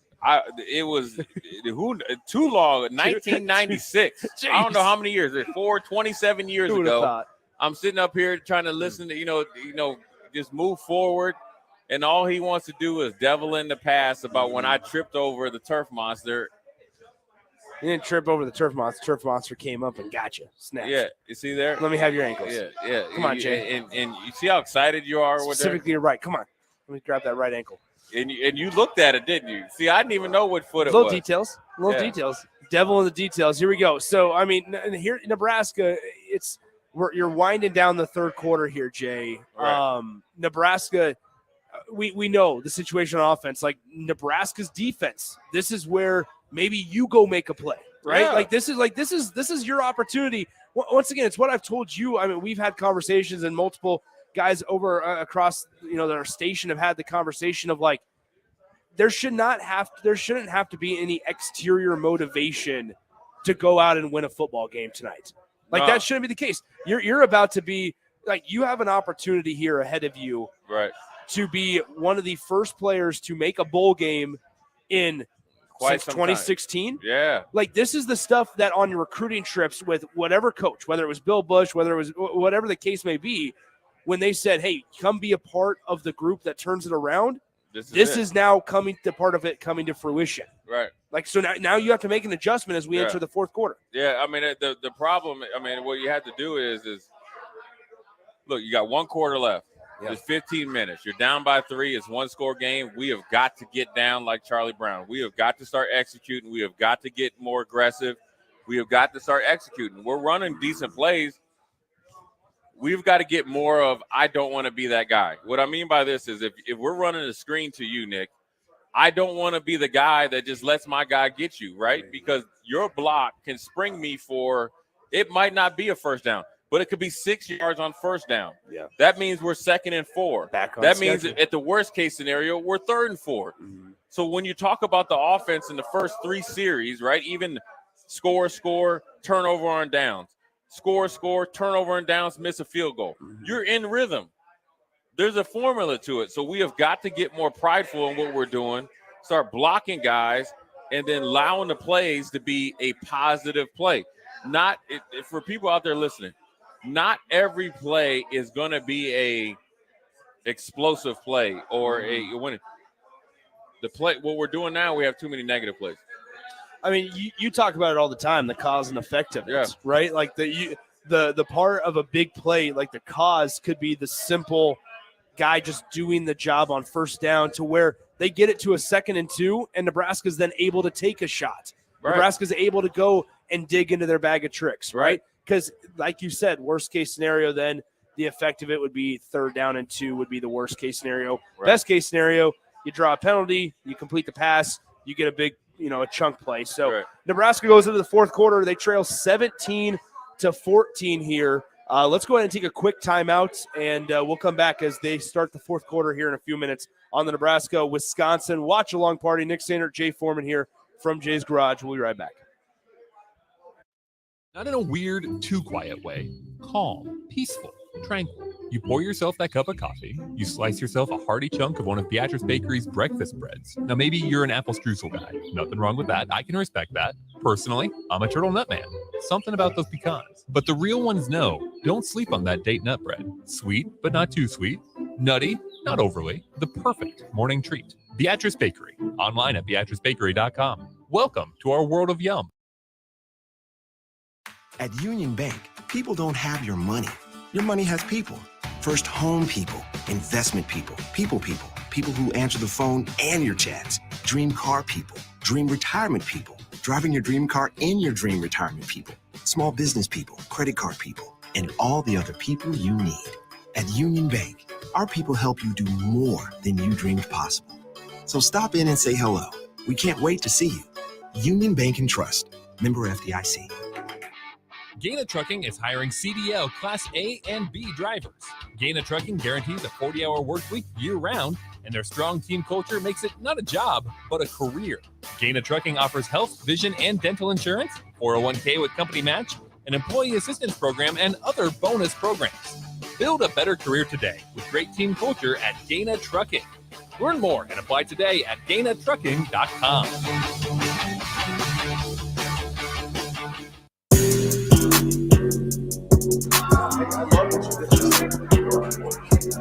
Nick Sehnert, Jay Foreman, Yo, back go ahead, with sit you. down, man. You'd be on there. We just won't have you on, man. We got my man Matt Mod on here. He's the wheeler and dealer in Lincoln, man. I tell you, Matt right here. Listen, man, Matt. His nickname is Fireball. Okay. Yeah, man.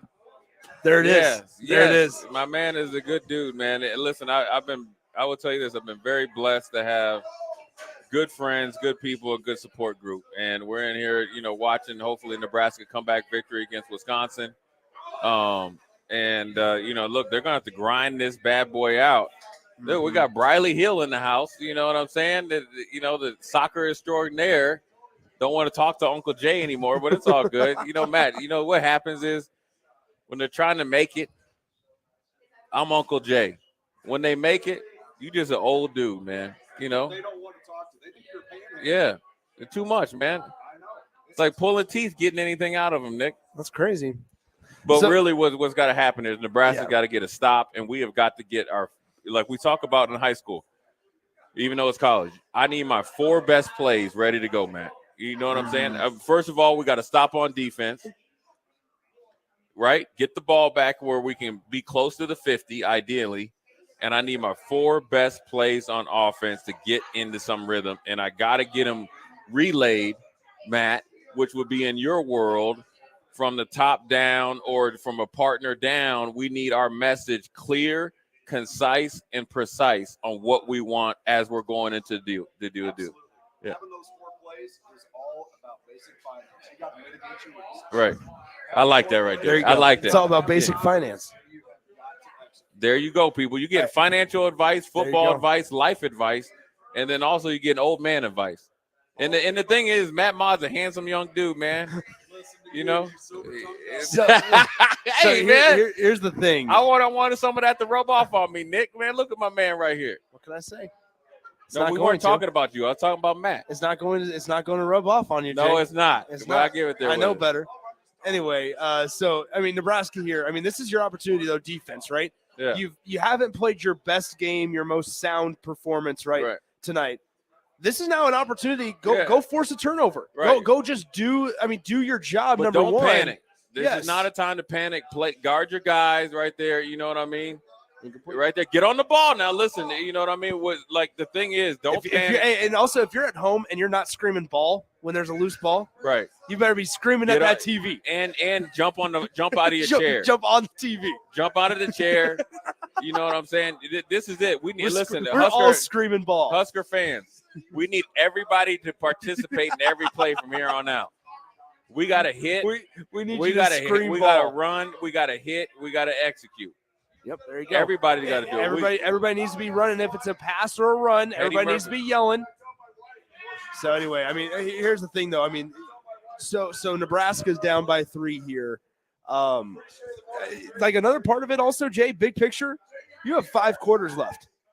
You got 5 quarters of football. 5 for sure quarters of football as a team. Oh yeah. As a program, you got this quarter, and then you got the 4 for next week against Iowa. After that, nothing's guaranteed. Obviously, injuries are part of it. I get that. But, I mean, as a program, as a team, you got 5 quarters, man. Yeah, I mean, there's no looking back, man. There is no tomorrow, and there's nowhere to run, nowhere to hide, and it's time to Listen step to that. up, man. It's time to. I mean, man. Everything's portable. Whether it's like Matt Mott, a successful businessman, whether it's us talking about sports or them playing it. There's sometimes you got to step up and make a decision. You got to roll with it, man. I mean, it's not, and the thing is, as the stakes get higher, the pressure gets higher, but you got to go back to your fundamentals, Matt, of what you do in your field, what Nebraska does in their field, what I did to playing, you got to do what's right? Footwork, fundamentals, effort, communication, and just live in the moment. And that's what all the things that you've been trained to do all offseason, it should be paying off right now. Yeah. Braylon Allen with 33 rushing yards on 6 carries for the Wisconsin Badgers. If he's still banged up, he's playing well through his injury. I mean, they're spot shot on him, and I mean, this is where they're going to devil in him 3rd and 3. So you know where you're getting right here. Big man's in the game. He's look, he's in there for a reason, and he's getting the ball. So right now, there's no time to play peekaboo, right? So he's getting the ball. Make sure you need to get into your gap. Want to own your gap and then play football.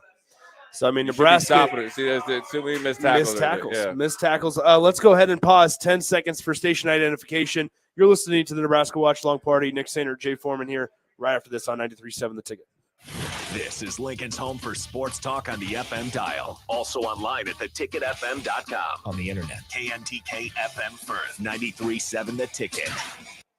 I mean, Jay, we're back here. 11 minutes and change left here, 4th quarter. I mean, missed tackles. Nebraska, unfortunately, that's deflating. That's deflating to a defense. Well, I mean, it's a quarterback. We're number one. You don't want any pipsqueak running, and then and you don't want him to trip on the turf. Yeah, chill out on it, man. And so what happens is you don't want to. You have 2 guys there, you miss. Mm-hmm. It's deflating, and then there comes Braylon Allen, or there was Braylon Allen, running behind his pads, and so right now, you look like you said, Wisconsin's made some plays. They're going to make plays. Yeah. Now it's time to bow up and start getting a stop here, and and we got to do what we got to do. And look, as a defense, you got to lead the way. You got to carry the mail.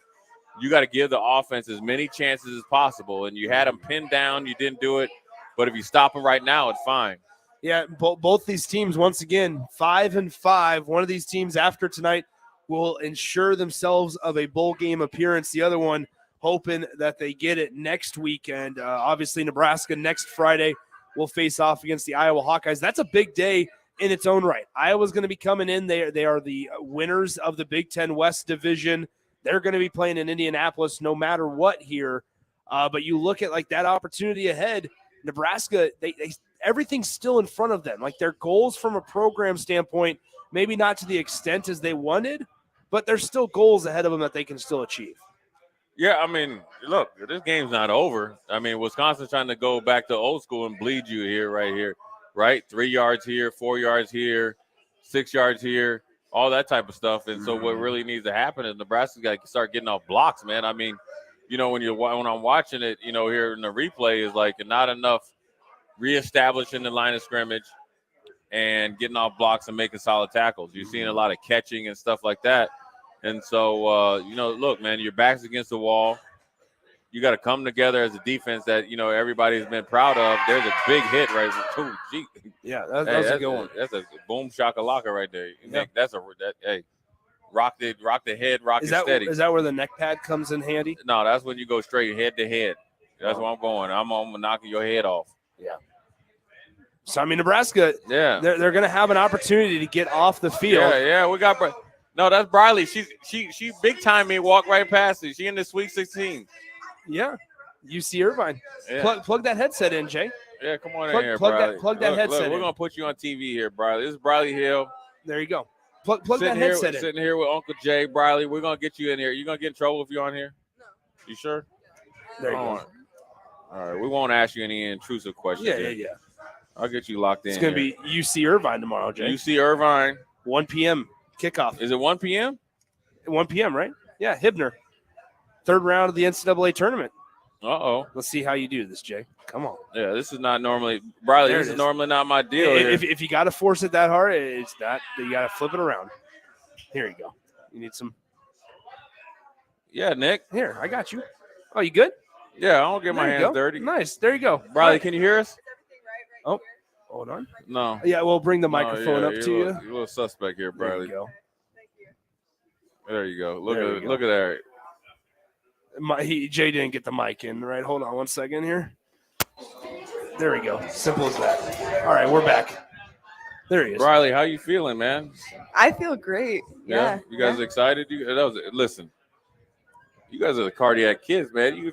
Look, I'm old. You're going to give me a heart attack going all the way back to the last, 30, 40 seconds? We gotta keep the audience on their toes. Yeah. That's what our pregame talk. Let me tell you something, Bryley. Fire me up, Jay. I will tell you this. Sorry. The one thing I like, I've been to about 5 or 6 games. You guys play exciting soccer and play hard and physical too. Yeah. That's one thing we like to entertain. Yeah. We like our stands packed. Yeah. And one way to do that is making the game exciting. And you guys are physical too. Yeah, we are. Yeah. I mean, I know you get your toughness from your mom, right?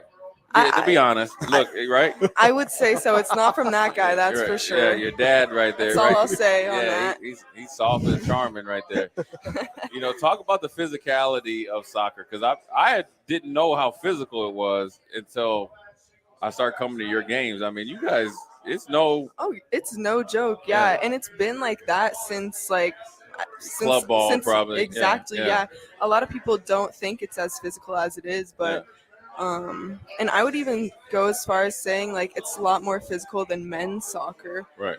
Because they try to be too fancy. Yes. Yeah, I'll say it for you. Don't worry about it. I got your back. You got right? it. Yeah, they too fancy. Yeah, I know. But you guys get after it. I like it. I like the spunk that you guys play for.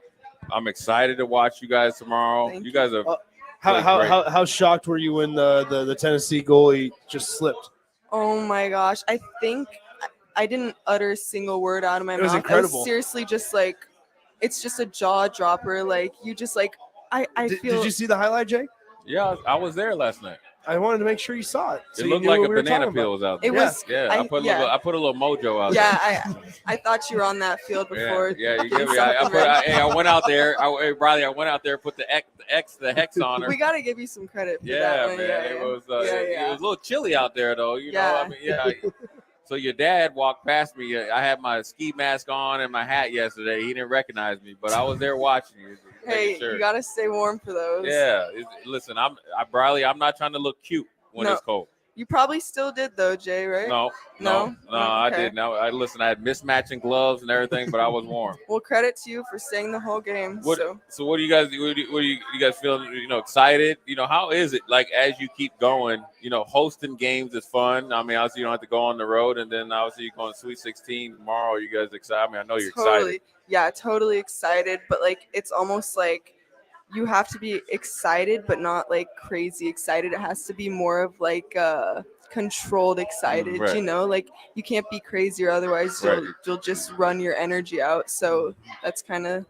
Let me ask you this before we let you go. Has your experience playing high level club soccer, right? Is a club, right? That's what you guys call it? Is a club, right? Yeah. We're AAU basketball, but club Yeah, soccer. yeah. Has that made it?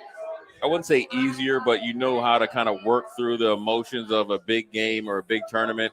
Obviously, this is way higher level, but just say if you only played high school soccer versus not, playing club, do you think that's helped you out some? I would actually argue that it's the opposite. It's the opposite? I would say high school like gets you more in those high pressure situations. Right. Playing for your school? Yeah, because club, it's just like it's your team, and obviously you want to win, but like high school, you have the student section, all that stuff, and it kind of correlates more to like college ball. Yeah, and they see it, you see it. Yeah, I get that. Yeah, I understand that. Yeah. Yeah. So good. And plus, East, you guys are pretty good too. Yep.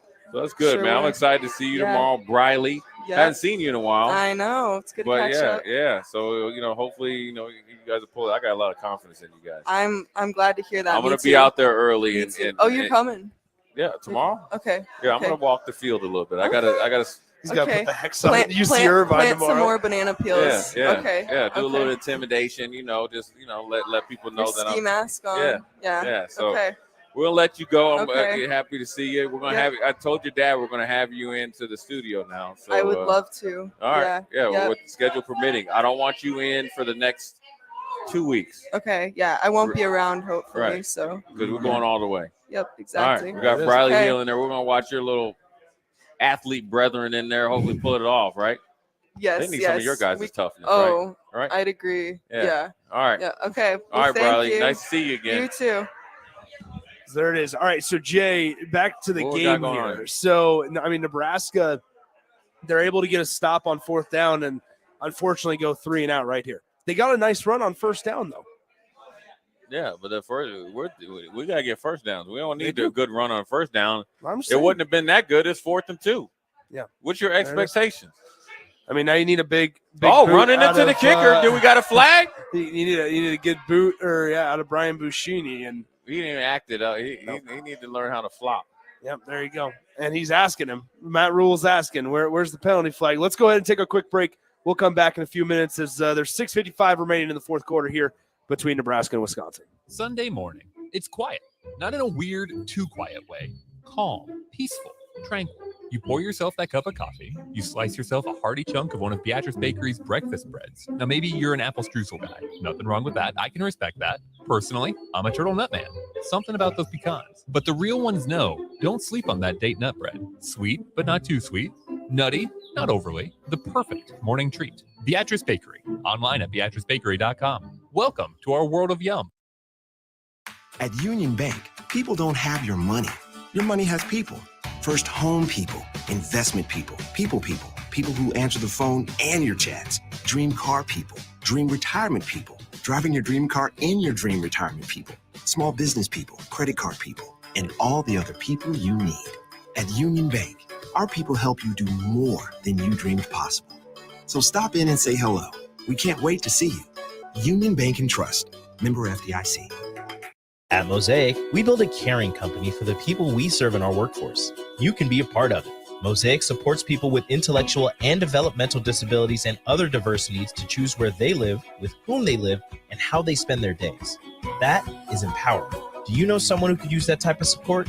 You could become a shared living provider and work from home, or help support people to be active in the community. To learn more, visit mosaicinfo.org. That's MOSAICINFO.org. Gaina Trucking is hiring CDL Class A and B drivers. Gaina Trucking guarantees a 40-hour work week year-round, and their strong team culture makes it not a job, but a career. Gaina Trucking offers health, vision, and dental insurance, 401k with company match, an employee assistance program, and other bonus programs. Build a better career today with great team culture at Gaina Trucking. Learn more and apply today at GainaTrucking.com.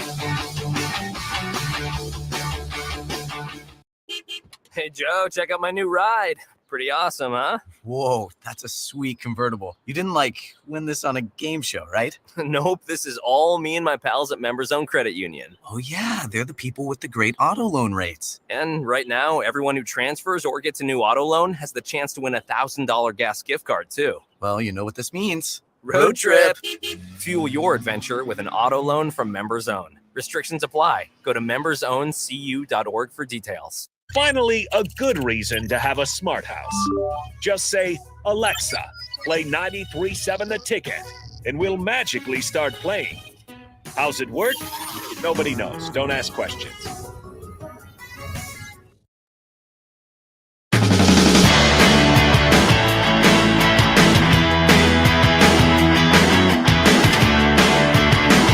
Welcome back in. It's the Nebraska watch-along party as Nebraska trails by 3 to Wisconsin. Jay, I mean, we were just talking about the defense's performance.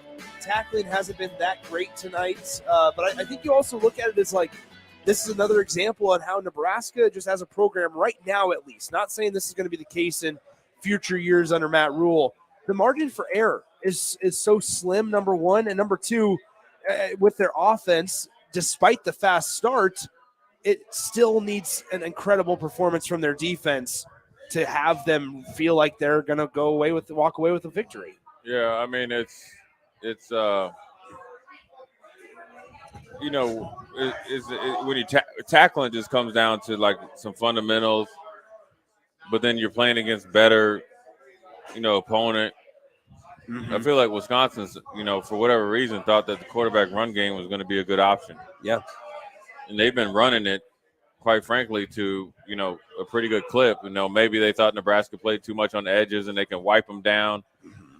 And so they've kind of went back to that play, to get some positive yards. And so tackling is going to be crucial in third down, fourth down, and then also doing the things you need to do to, stop them on first and second down. And so, it's just one of those things that as the season goes on, tackling generally can kind of be spotty. I always like to reference timely tackling, right?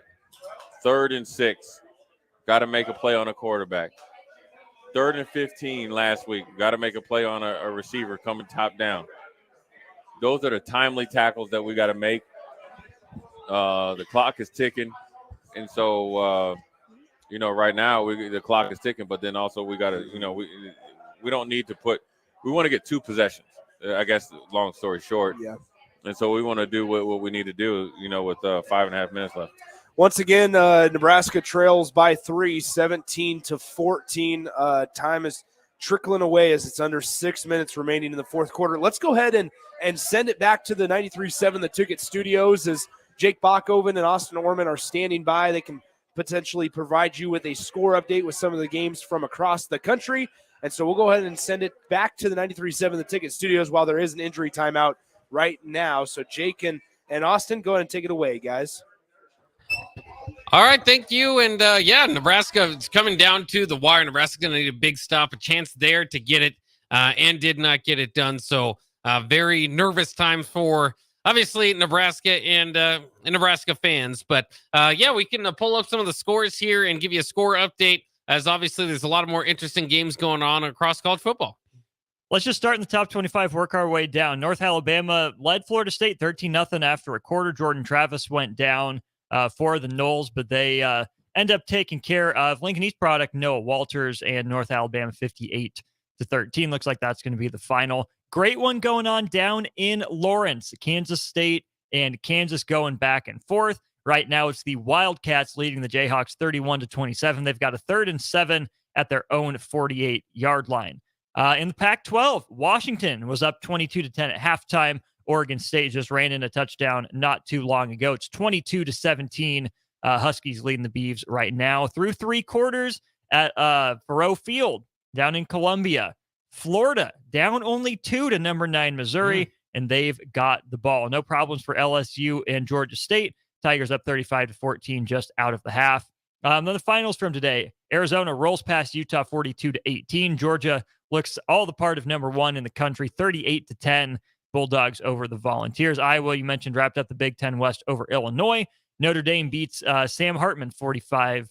Sam Hartman of Notre Dame beats his former team, Wake Forest, 45-7. And how about Clemson?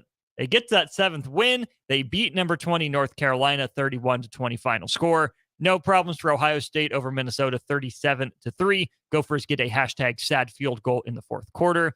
Oregon runs passed around over through Arizona State 49-13 for the Ducks. Oklahoma State was on the ropes. They do come back, though, to beat Houston 43-30. Michigan struggled with Maryland. It took a safety late in the game, 31-24. Michigan beats Maryland for win number 1,000 in program history. We'll see how long that stands for. Alabama played Chattanooga. Don't need to score for that one. Louisville beats Miami 38-31. The Cards go to the ACC championship game. They lock up an appearance in Jeff Brom's first season. What a job well done in his homecoming there. Penn State beats Rutgers by 3 touchdowns. Ole Miss, no problems with Louisiana Monroe. Oklahoma took the lead on a pick 6, and they held off BYU from there, 31-24. The Sooners beat the Cougars. Tulane beats Florida Atlantic, and that's a look at the top 25 scores. One we missed that didn't pull up before. Number 7, Texas struggles with Iowa State in the first half. It was 6-3 Longhorns at the half. They do score a touchdown here in the 3rd quarter. It's 13-3 Longhorns mid-3rd quarter. Interesting games going on across the nation. Very interesting for Nebraska. Very important drive down 17-14. We'll send it back to Nick and Jay for the watch party. We're here getting down to money time. Matt Mott is here, and it's it's a crucial down in the game. Not in the sense of you still got 3 timeouts, but it's a crucial part where you got to start thinking about it, because Wisconsin's trying to bleed you to death here. And ideally, the cause and effect, Mod, is what I want to ask you about. You do a lot of business and stuff like that. The cause can always affect the outcome. And what I mean by that is a play, or in your case, a deal that happened maybe a year or 2 prior can affect a present day deal. Absolutely. And so it like everything in sports is obviously, portable. And whereas when you got to make a timely tackle, right? You got to have those, especially when you're on the road and a team that's going to try to bleed you here, and then try to keep the clock running. Using a financial term, it's about opportunity cost. Yeah. You miss the tackle, you miss the block, and you have consequences, and you Right. have to plan for it. Right. It's risk mitigation. Right. Now let me ask you this: Nebraska came up with a huge stop right here, right? Huge. 3 minutes and 33 seconds left. Are you playing for the field goal tie? Or are you playing for the win? You play for the win. You kidding? Well, I like you like it. All you right? Absolutely. Pushing all the chips to the middle. You play for the win. I like that aggressive mentality. Why wouldn't we do that? It's like now, this are in your you system. calculated aggression, or are you just kind of blind aggression? Because I think there's a distinct difference. There is a profound difference. Yeah. It is absolutely calculated aggression. Yeah. See there, we Nick? we have the manpower. We have the game plan. We have the talent. You got to execute. Yeah. So it looks like Nebraska will get the ball back at their own 25-yard line after a punt goes into the end zone. Pressure on the play there was from Riley Van Poppel. That's another young guy that we haven't really talked about the last couple of weeks, but has Right. been out there. When he's played, he has not looked out of place. I think one of the things, Mod, in your business is like, say, like a young advisor, a young attorney, he goes into a big meeting and he doesn't look out of place. I think Riley Van Poppel is a true freshman, right? Coming from Texas, late enrollee. I think, correct me if I'm wrong, Nick. What I mean by that is he shows up in August and he just fits right in. It's like he looks like a grown man. He looks like a sophomore or a junior, and when he's out there, he's definitely been effective. Absolutely. He plays with maturity. Right. And that's bringing game, as the phrase goes. Right. Yeah. You don't put them out there if you don't have confidence in them. Right. The flip side is you have an expectation for them to have confidence in themselves. Right. Like Jay Foreman. I don't know about that. There I you mean, go. it's. I think generally, correct me if I'm wrong. I think the hard work is where you putting in the honest hard work, in where you get the confidence from. I think ultimately you have enough confidence, Nick, and you chime in too. You work hard enough, you're okay with the outcome. Absolutely. Because 9 times out of 10, 8 out of 10, whatever the percentage is, if you put in the work legitimately with the right intent, it'll come out in a positive factor. Absolutely. Yeah. I think you're talking about discipline, right, Jay? Yeah. You have the discipline. It's always easy to do the stuff you like doing. Right. Discipline comes in when you put in the same amount of work for the stuff you hate doing, Right. knowing you're going to get a better outcome across the board. So we got to see what we're going to happen. There would be nothing better for Nebraska to drive down and tie the game or win the game on the road against Wisconsin. Yeah. Started the game off on a hot streak. In the game off on a drive that put the nail in the coffin against Wisconsin, especially because when you look at the whole landscape, Wisconsin has kind of been on a heater here, where they kind of got, 4th down stop, and they've kind of been able to kind of turn out yards, 17 points. We haven't been able to get back on track. If we can get back on track, that would be perfect. Let's also be honest. Like, all these guys are part of the program now. And I understand, like, we can't talk about last year's record and results and put that towards Matt Rule. But as part of the program, you haven't beaten Wisconsin since 2012. Right. Like, you haven't. Like, this is, once again, an opportunity ahead that you still have plenty of time, 3 minutes and change. You have plenty of time to go out there and affect the outcome of this game, whether that's on special teams, like that play we see, or whether it's on just doing your simple job. Jay, we talked about it. A simple catch on 1st down gets you 6 yards. That's more important than trying to go make a spectacular play and falling short. Yeah, you saw the special teams. You would have liked to seen the arms extended. Up. Really, you just kind of, the one thing the unique thing about blocking punts, you see guys dive and block it, but generally you just want to take it right off. That's pass interference, right? That's pass interference. You want to take it right off of the kicker or punter's foot and block it, and then and then you go from there. And so I think one of the things that we're not putting your hands out there is probably the hardest thing. And so,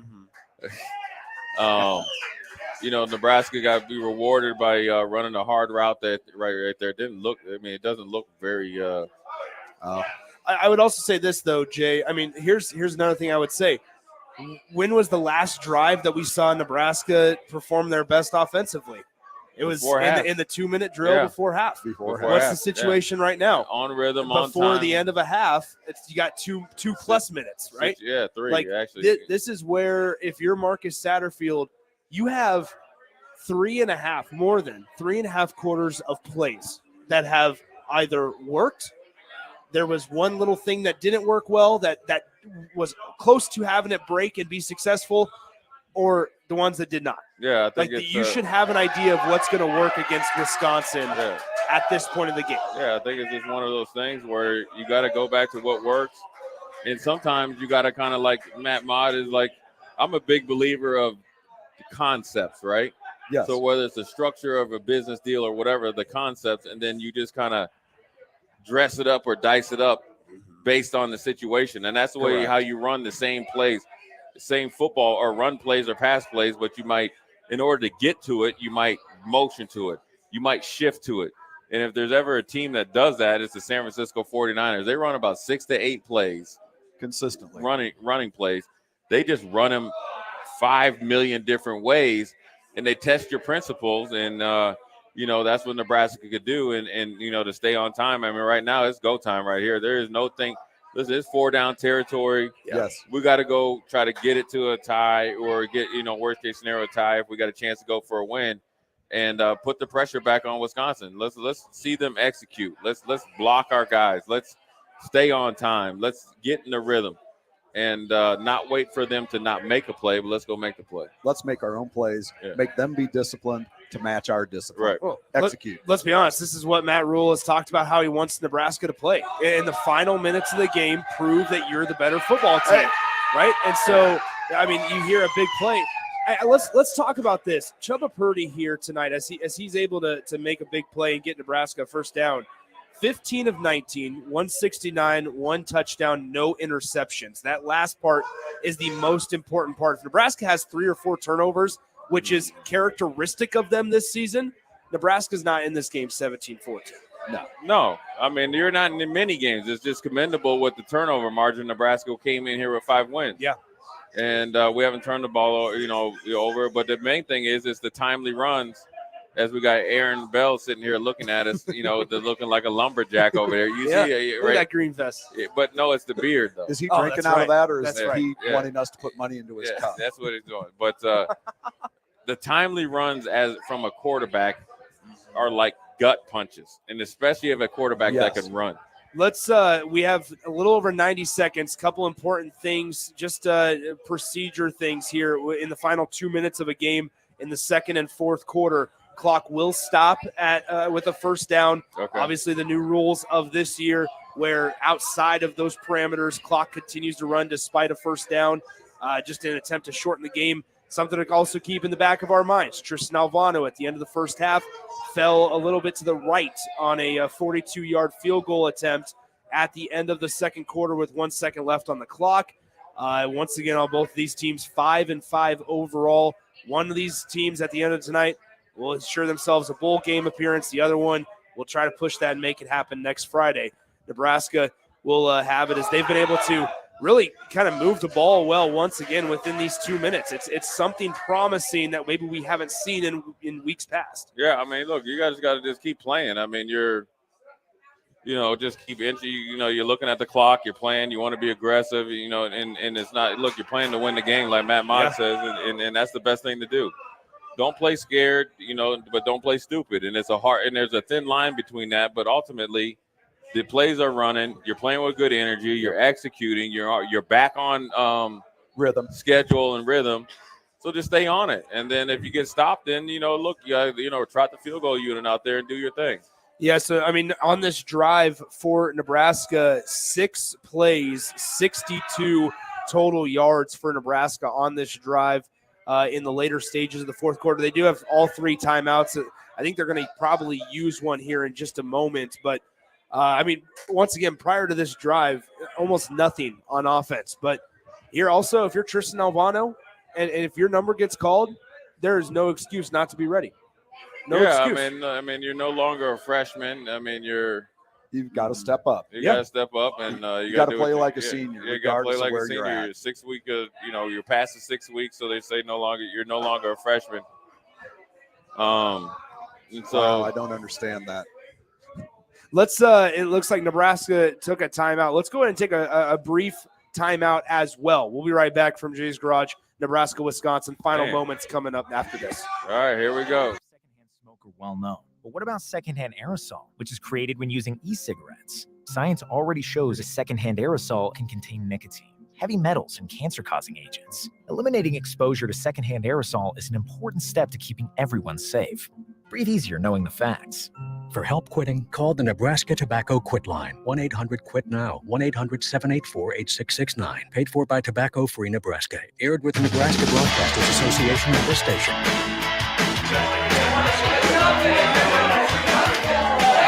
Nick Sehnert, Jay Foreman back with you. Nebraska, Wisconsin watch party. Final moments in this game. I mean, Jay, here's the thing. You look at this offense, and whatever happens here, Chubba Purdy was able to orchestrate a drive to where you gave your offense a chance. You gave your offense a chance, and that's what you not can. Over right here. It's absolutely not over. But you sit here and say, you know what? You did what you needed to do to a certain extent to get the job done. Yeah, you got to get to a point to where, I mean, what do you do? Go to overtime or what happens? Well, it's that question you asked to our guest at the beginning there. Do you go for the win or do you go for the tie here? Well, I think it's 4th down, so you got to go. Nebraska just got past the first down marker. So it's going to be 1st and 10 inside the 15-yard line. What's the call? I'm going for it, baby. Jay, I'm going. Hey, listen, what's the call, man? Listen, here's the I mean, real time. What's your go-to play, and who's your go-to guy? Who is it? I'm running the bang 8. Okay. That's the skinny post for non-football guys. There you go. I run a skinny post. off of play action, on time, bang 8 to corner. It's important to note that immediately following this game, we'll have the Jay Foreman post-game show. You and I aren't going anywhere. 44 is open right now. You ain't going anywhere. We're going to have Are you listening? I am. Okay. I am. Here we go. So he's open. Back corner. It's going to. But 44 was open back corner, though. 7 seconds on the clock. I got to be careful not to do over, or to, I should say, do play-by-play situation. You would expect that Wisconsin will attempt to ice Tristan Alvano here, who will come on. Once again, he's 0 for 1 tonight, 42-yard attempt at the end of the first half, and he has he missed it just a little bit to the right. Alvano, the freshman from Omaha West Side. Nebraska currently trails 17-14, and so as we all collectively hold our breath here,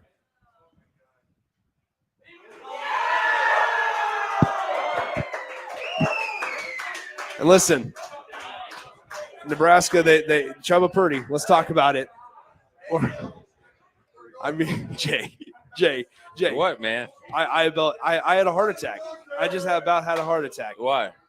Were you nervous? Hey, listen. If that looked similar to my golf shot, except at the end, instead of tailing to the right, it tailed to the left. There was a little baby draw.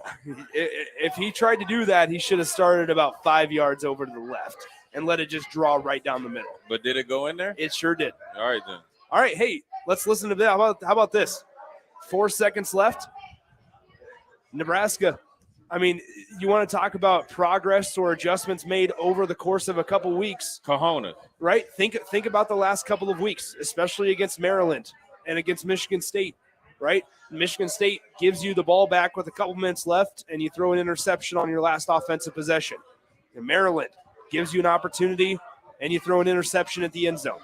Here this week, hopefully this is a sign or an indication of a little bit of progress as Nebraska is able to go down and convert a short field goal attempt. But now, and that's going to be the end of regulation. So how about this? In the first ever watch-along, Nebraska-Wisconsin. Yeah. Jay, we knew it was going to be a late night. It's going to be even later. Yeah, we're going to party all night. We're going to party all night. Yeah. We'll see if Nebraska can get to bowl eligibility for the first time since 2016. When we come back here in a few minutes, it's 17-17 after regulation. We'll be right back on 93.7 The Ticket. At Mosaic, we build a caring company for the people we serve in our workforce. You can be a part of it. Mosaic supports people with intellectual and developmental disabilities and other diverse needs to choose where they live, with whom they live, and how they spend their days. That is empowering. Do you know someone who could use that type of support? You could become a shared living provider and work from home, or help support people to be active in the community. To learn more, visit mosaicinfo.org. That's mosaicinfo.org. Gaina Trucking is hiring CDL Class A and B drivers. Gaina Trucking guarantees a 40-hour work week year-round, and their strong team culture makes it not a job, but a career. Gaina Trucking offers health, vision, and dental insurance, 401k with company match, an employee assistance program, and other bonus programs. Build a better career today with great team culture at Gaina Trucking. Learn more and apply today at GainaTrucking.com.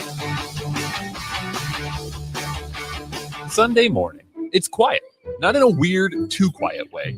Calm, peaceful, tranquil. You pour yourself that cup of coffee. You slice yourself a hearty chunk of one of Beatrice Bakery's breakfast breads. Now, maybe you're an apple streusel guy. Nothing wrong with that. I can respect that. Personally, I'm a turtle nut man. Something about those pecans. But the real ones know, don't sleep on that date nut bread. Sweet, but not too sweet. Nutty, not overly. The perfect morning treat. Beatrice Bakery. Online at BeatriceBakery.com. Welcome to our world of yum. This is Rick Heyman from Sartor Heyman Jewelers, inviting you to our new outlet jewelry store at 12th and O in downtown Lincoln. Amazingly, we still have fabulous items we bought 1 year ago and beyond. Well, you know what an outlet store is. Unbeatable prices throughout the store. Closeouts up to 70% off. Don't delay. When it's gone, it's gone. You won't see everything on our website, so you gotta come in. The Outlet by Sartor Heyman, where luxury and affordability meet. Opening November 25th in Lincoln at 12th and O.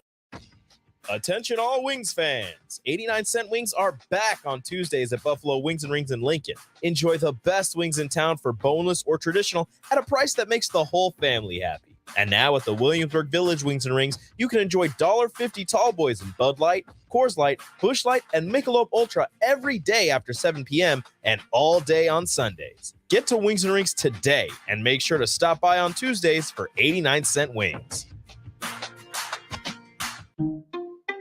At Parkview Animal Hospital in Lincoln, it's not just a professional care that sets them apart, but their warm staff and state-of-the-art facilities. Whether it's for a routine checkup or a comprehensive medical procedure, at Parkview, your pet isn't just another number, but a valued member of their caring family. Visit them at pahlincoln.com today and in person just south of 14th and Pine Lake Road. Parkview Animal Hospital, your pet, our passion. For happier, healthier furry friends.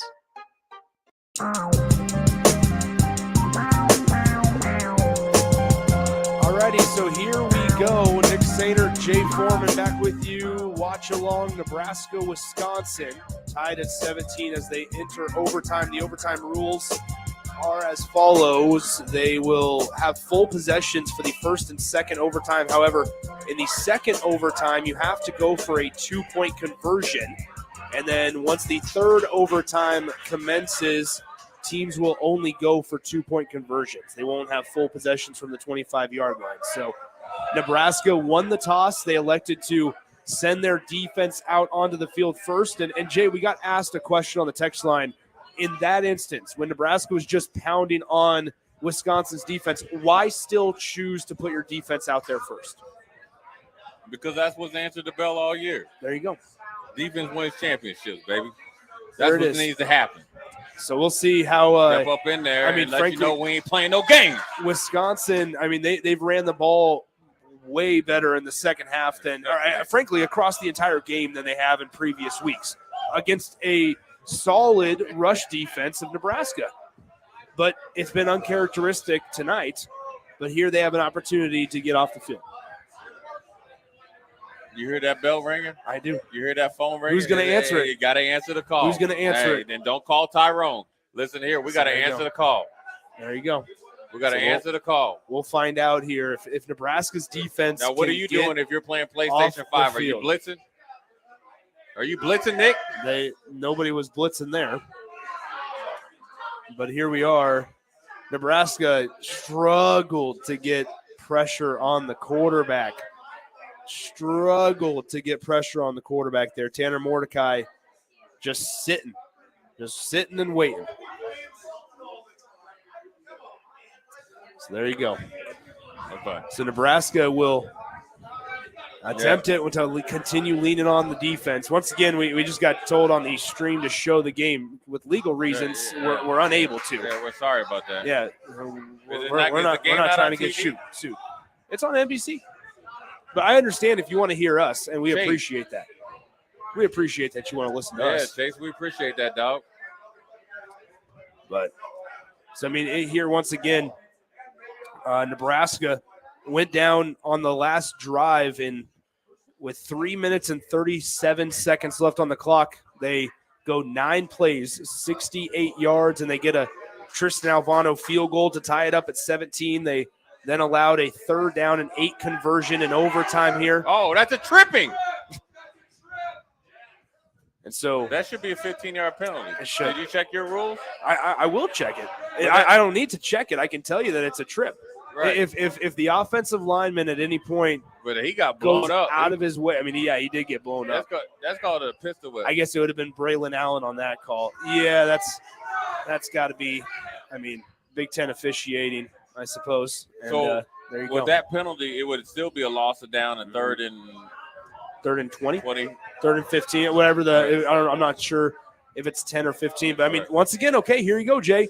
You've been able to keep Wisconsin behind schedule here, 3rd down and long, right? And Nebraska has a chance to get off the field. It's just – so how about that? They decide to send everybody and unable to take Tanner Mordecai down. It's the same kind of situation as it's been throughout the entire game.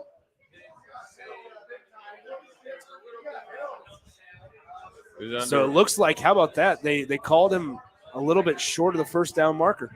On the field. On the field. Play's going to be under review. And, okay, so explain why it's key and crucial that they called it 4th and 1 on the field. Because it has to be above and beyond obvious that he got the first down. So generally they hardly ever overturn the on-field call. It has to be obvious, proven without indisputable evidence. Now, there's been some calls that have been kind of shady, but, when you're, where he's at, if it's a 4th down, if you're Luke Fickell, do you kick the field goal? Yeah.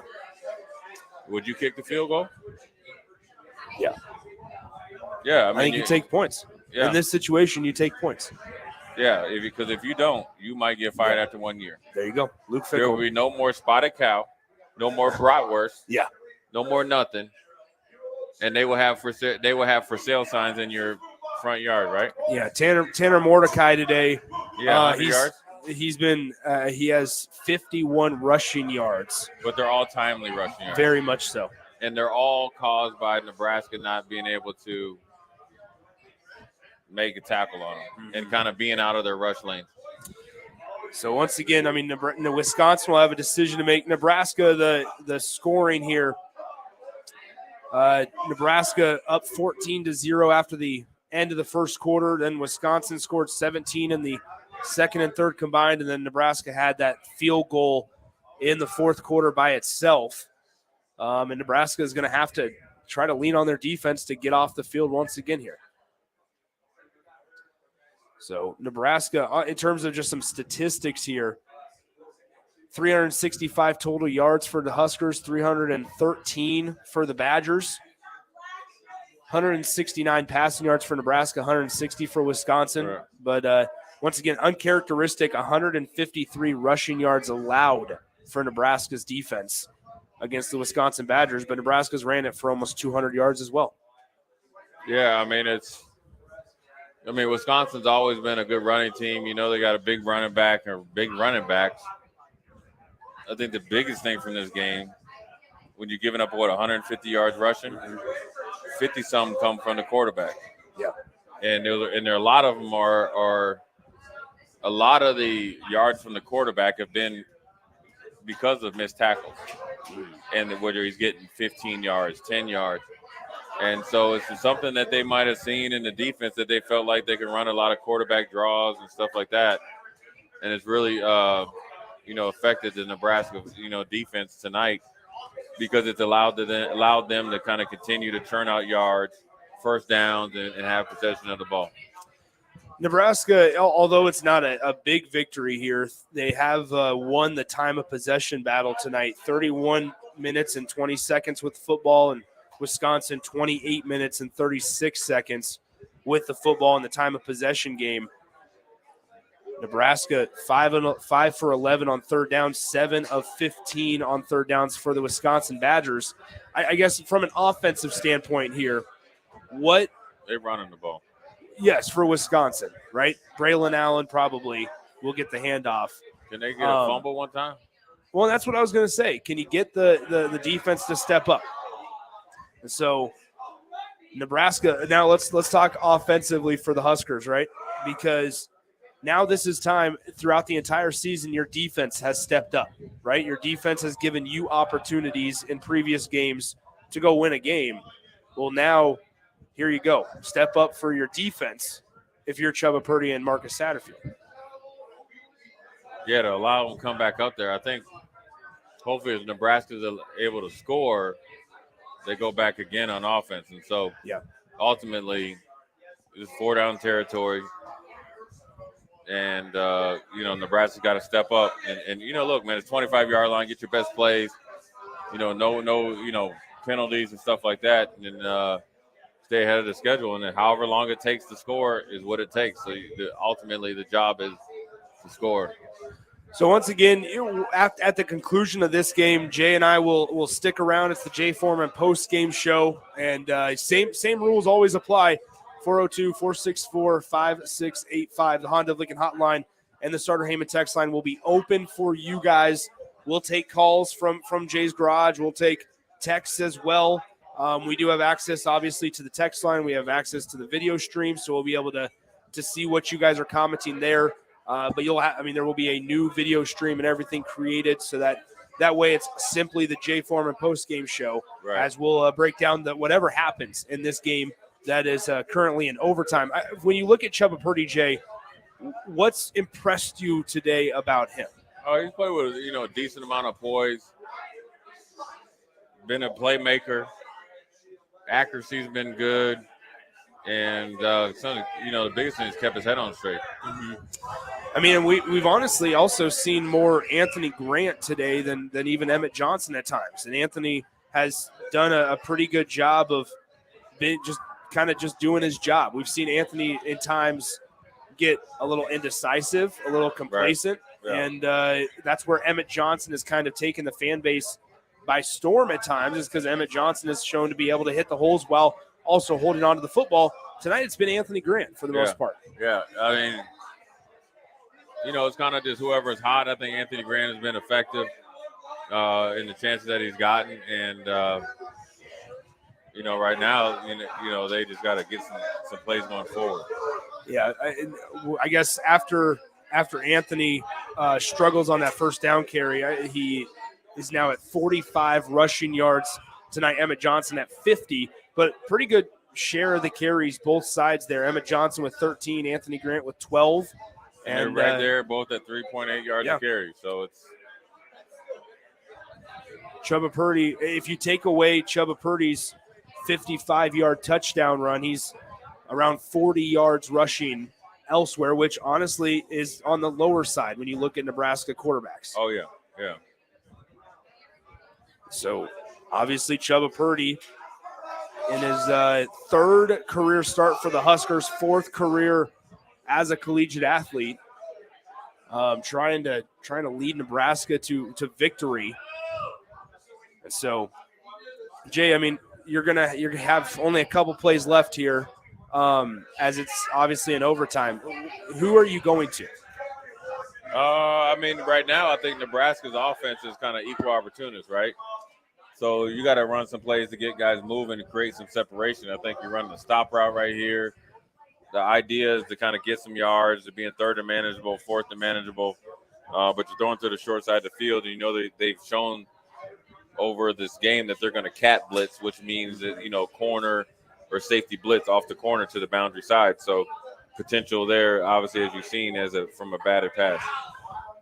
So let's go ahead, and what we'll do is we'll go ahead and step aside for a brief moment. Let's go ahead and take a quick timeout as Nebraska will be facing with a 3rd and 11 when we come back here on 93.7 The Ticket.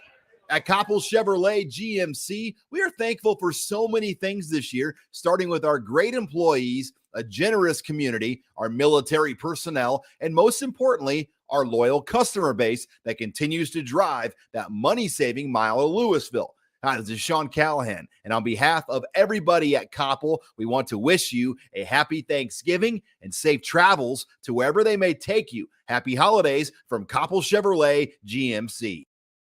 Action Plumbing, Heating, Air, and Electric is the call I make when I have a need for plumbing services. Whether it's for my home or office, if I need a repair to a water heater, softener, or even my garbage disposal, I know I can count on Action to help. In one simple call, their amazing customer service team promptly schedules a service call, often getting to my needs within a day. Action delivers honest quality services we can count on. To learn more, visit actionlincoln.com.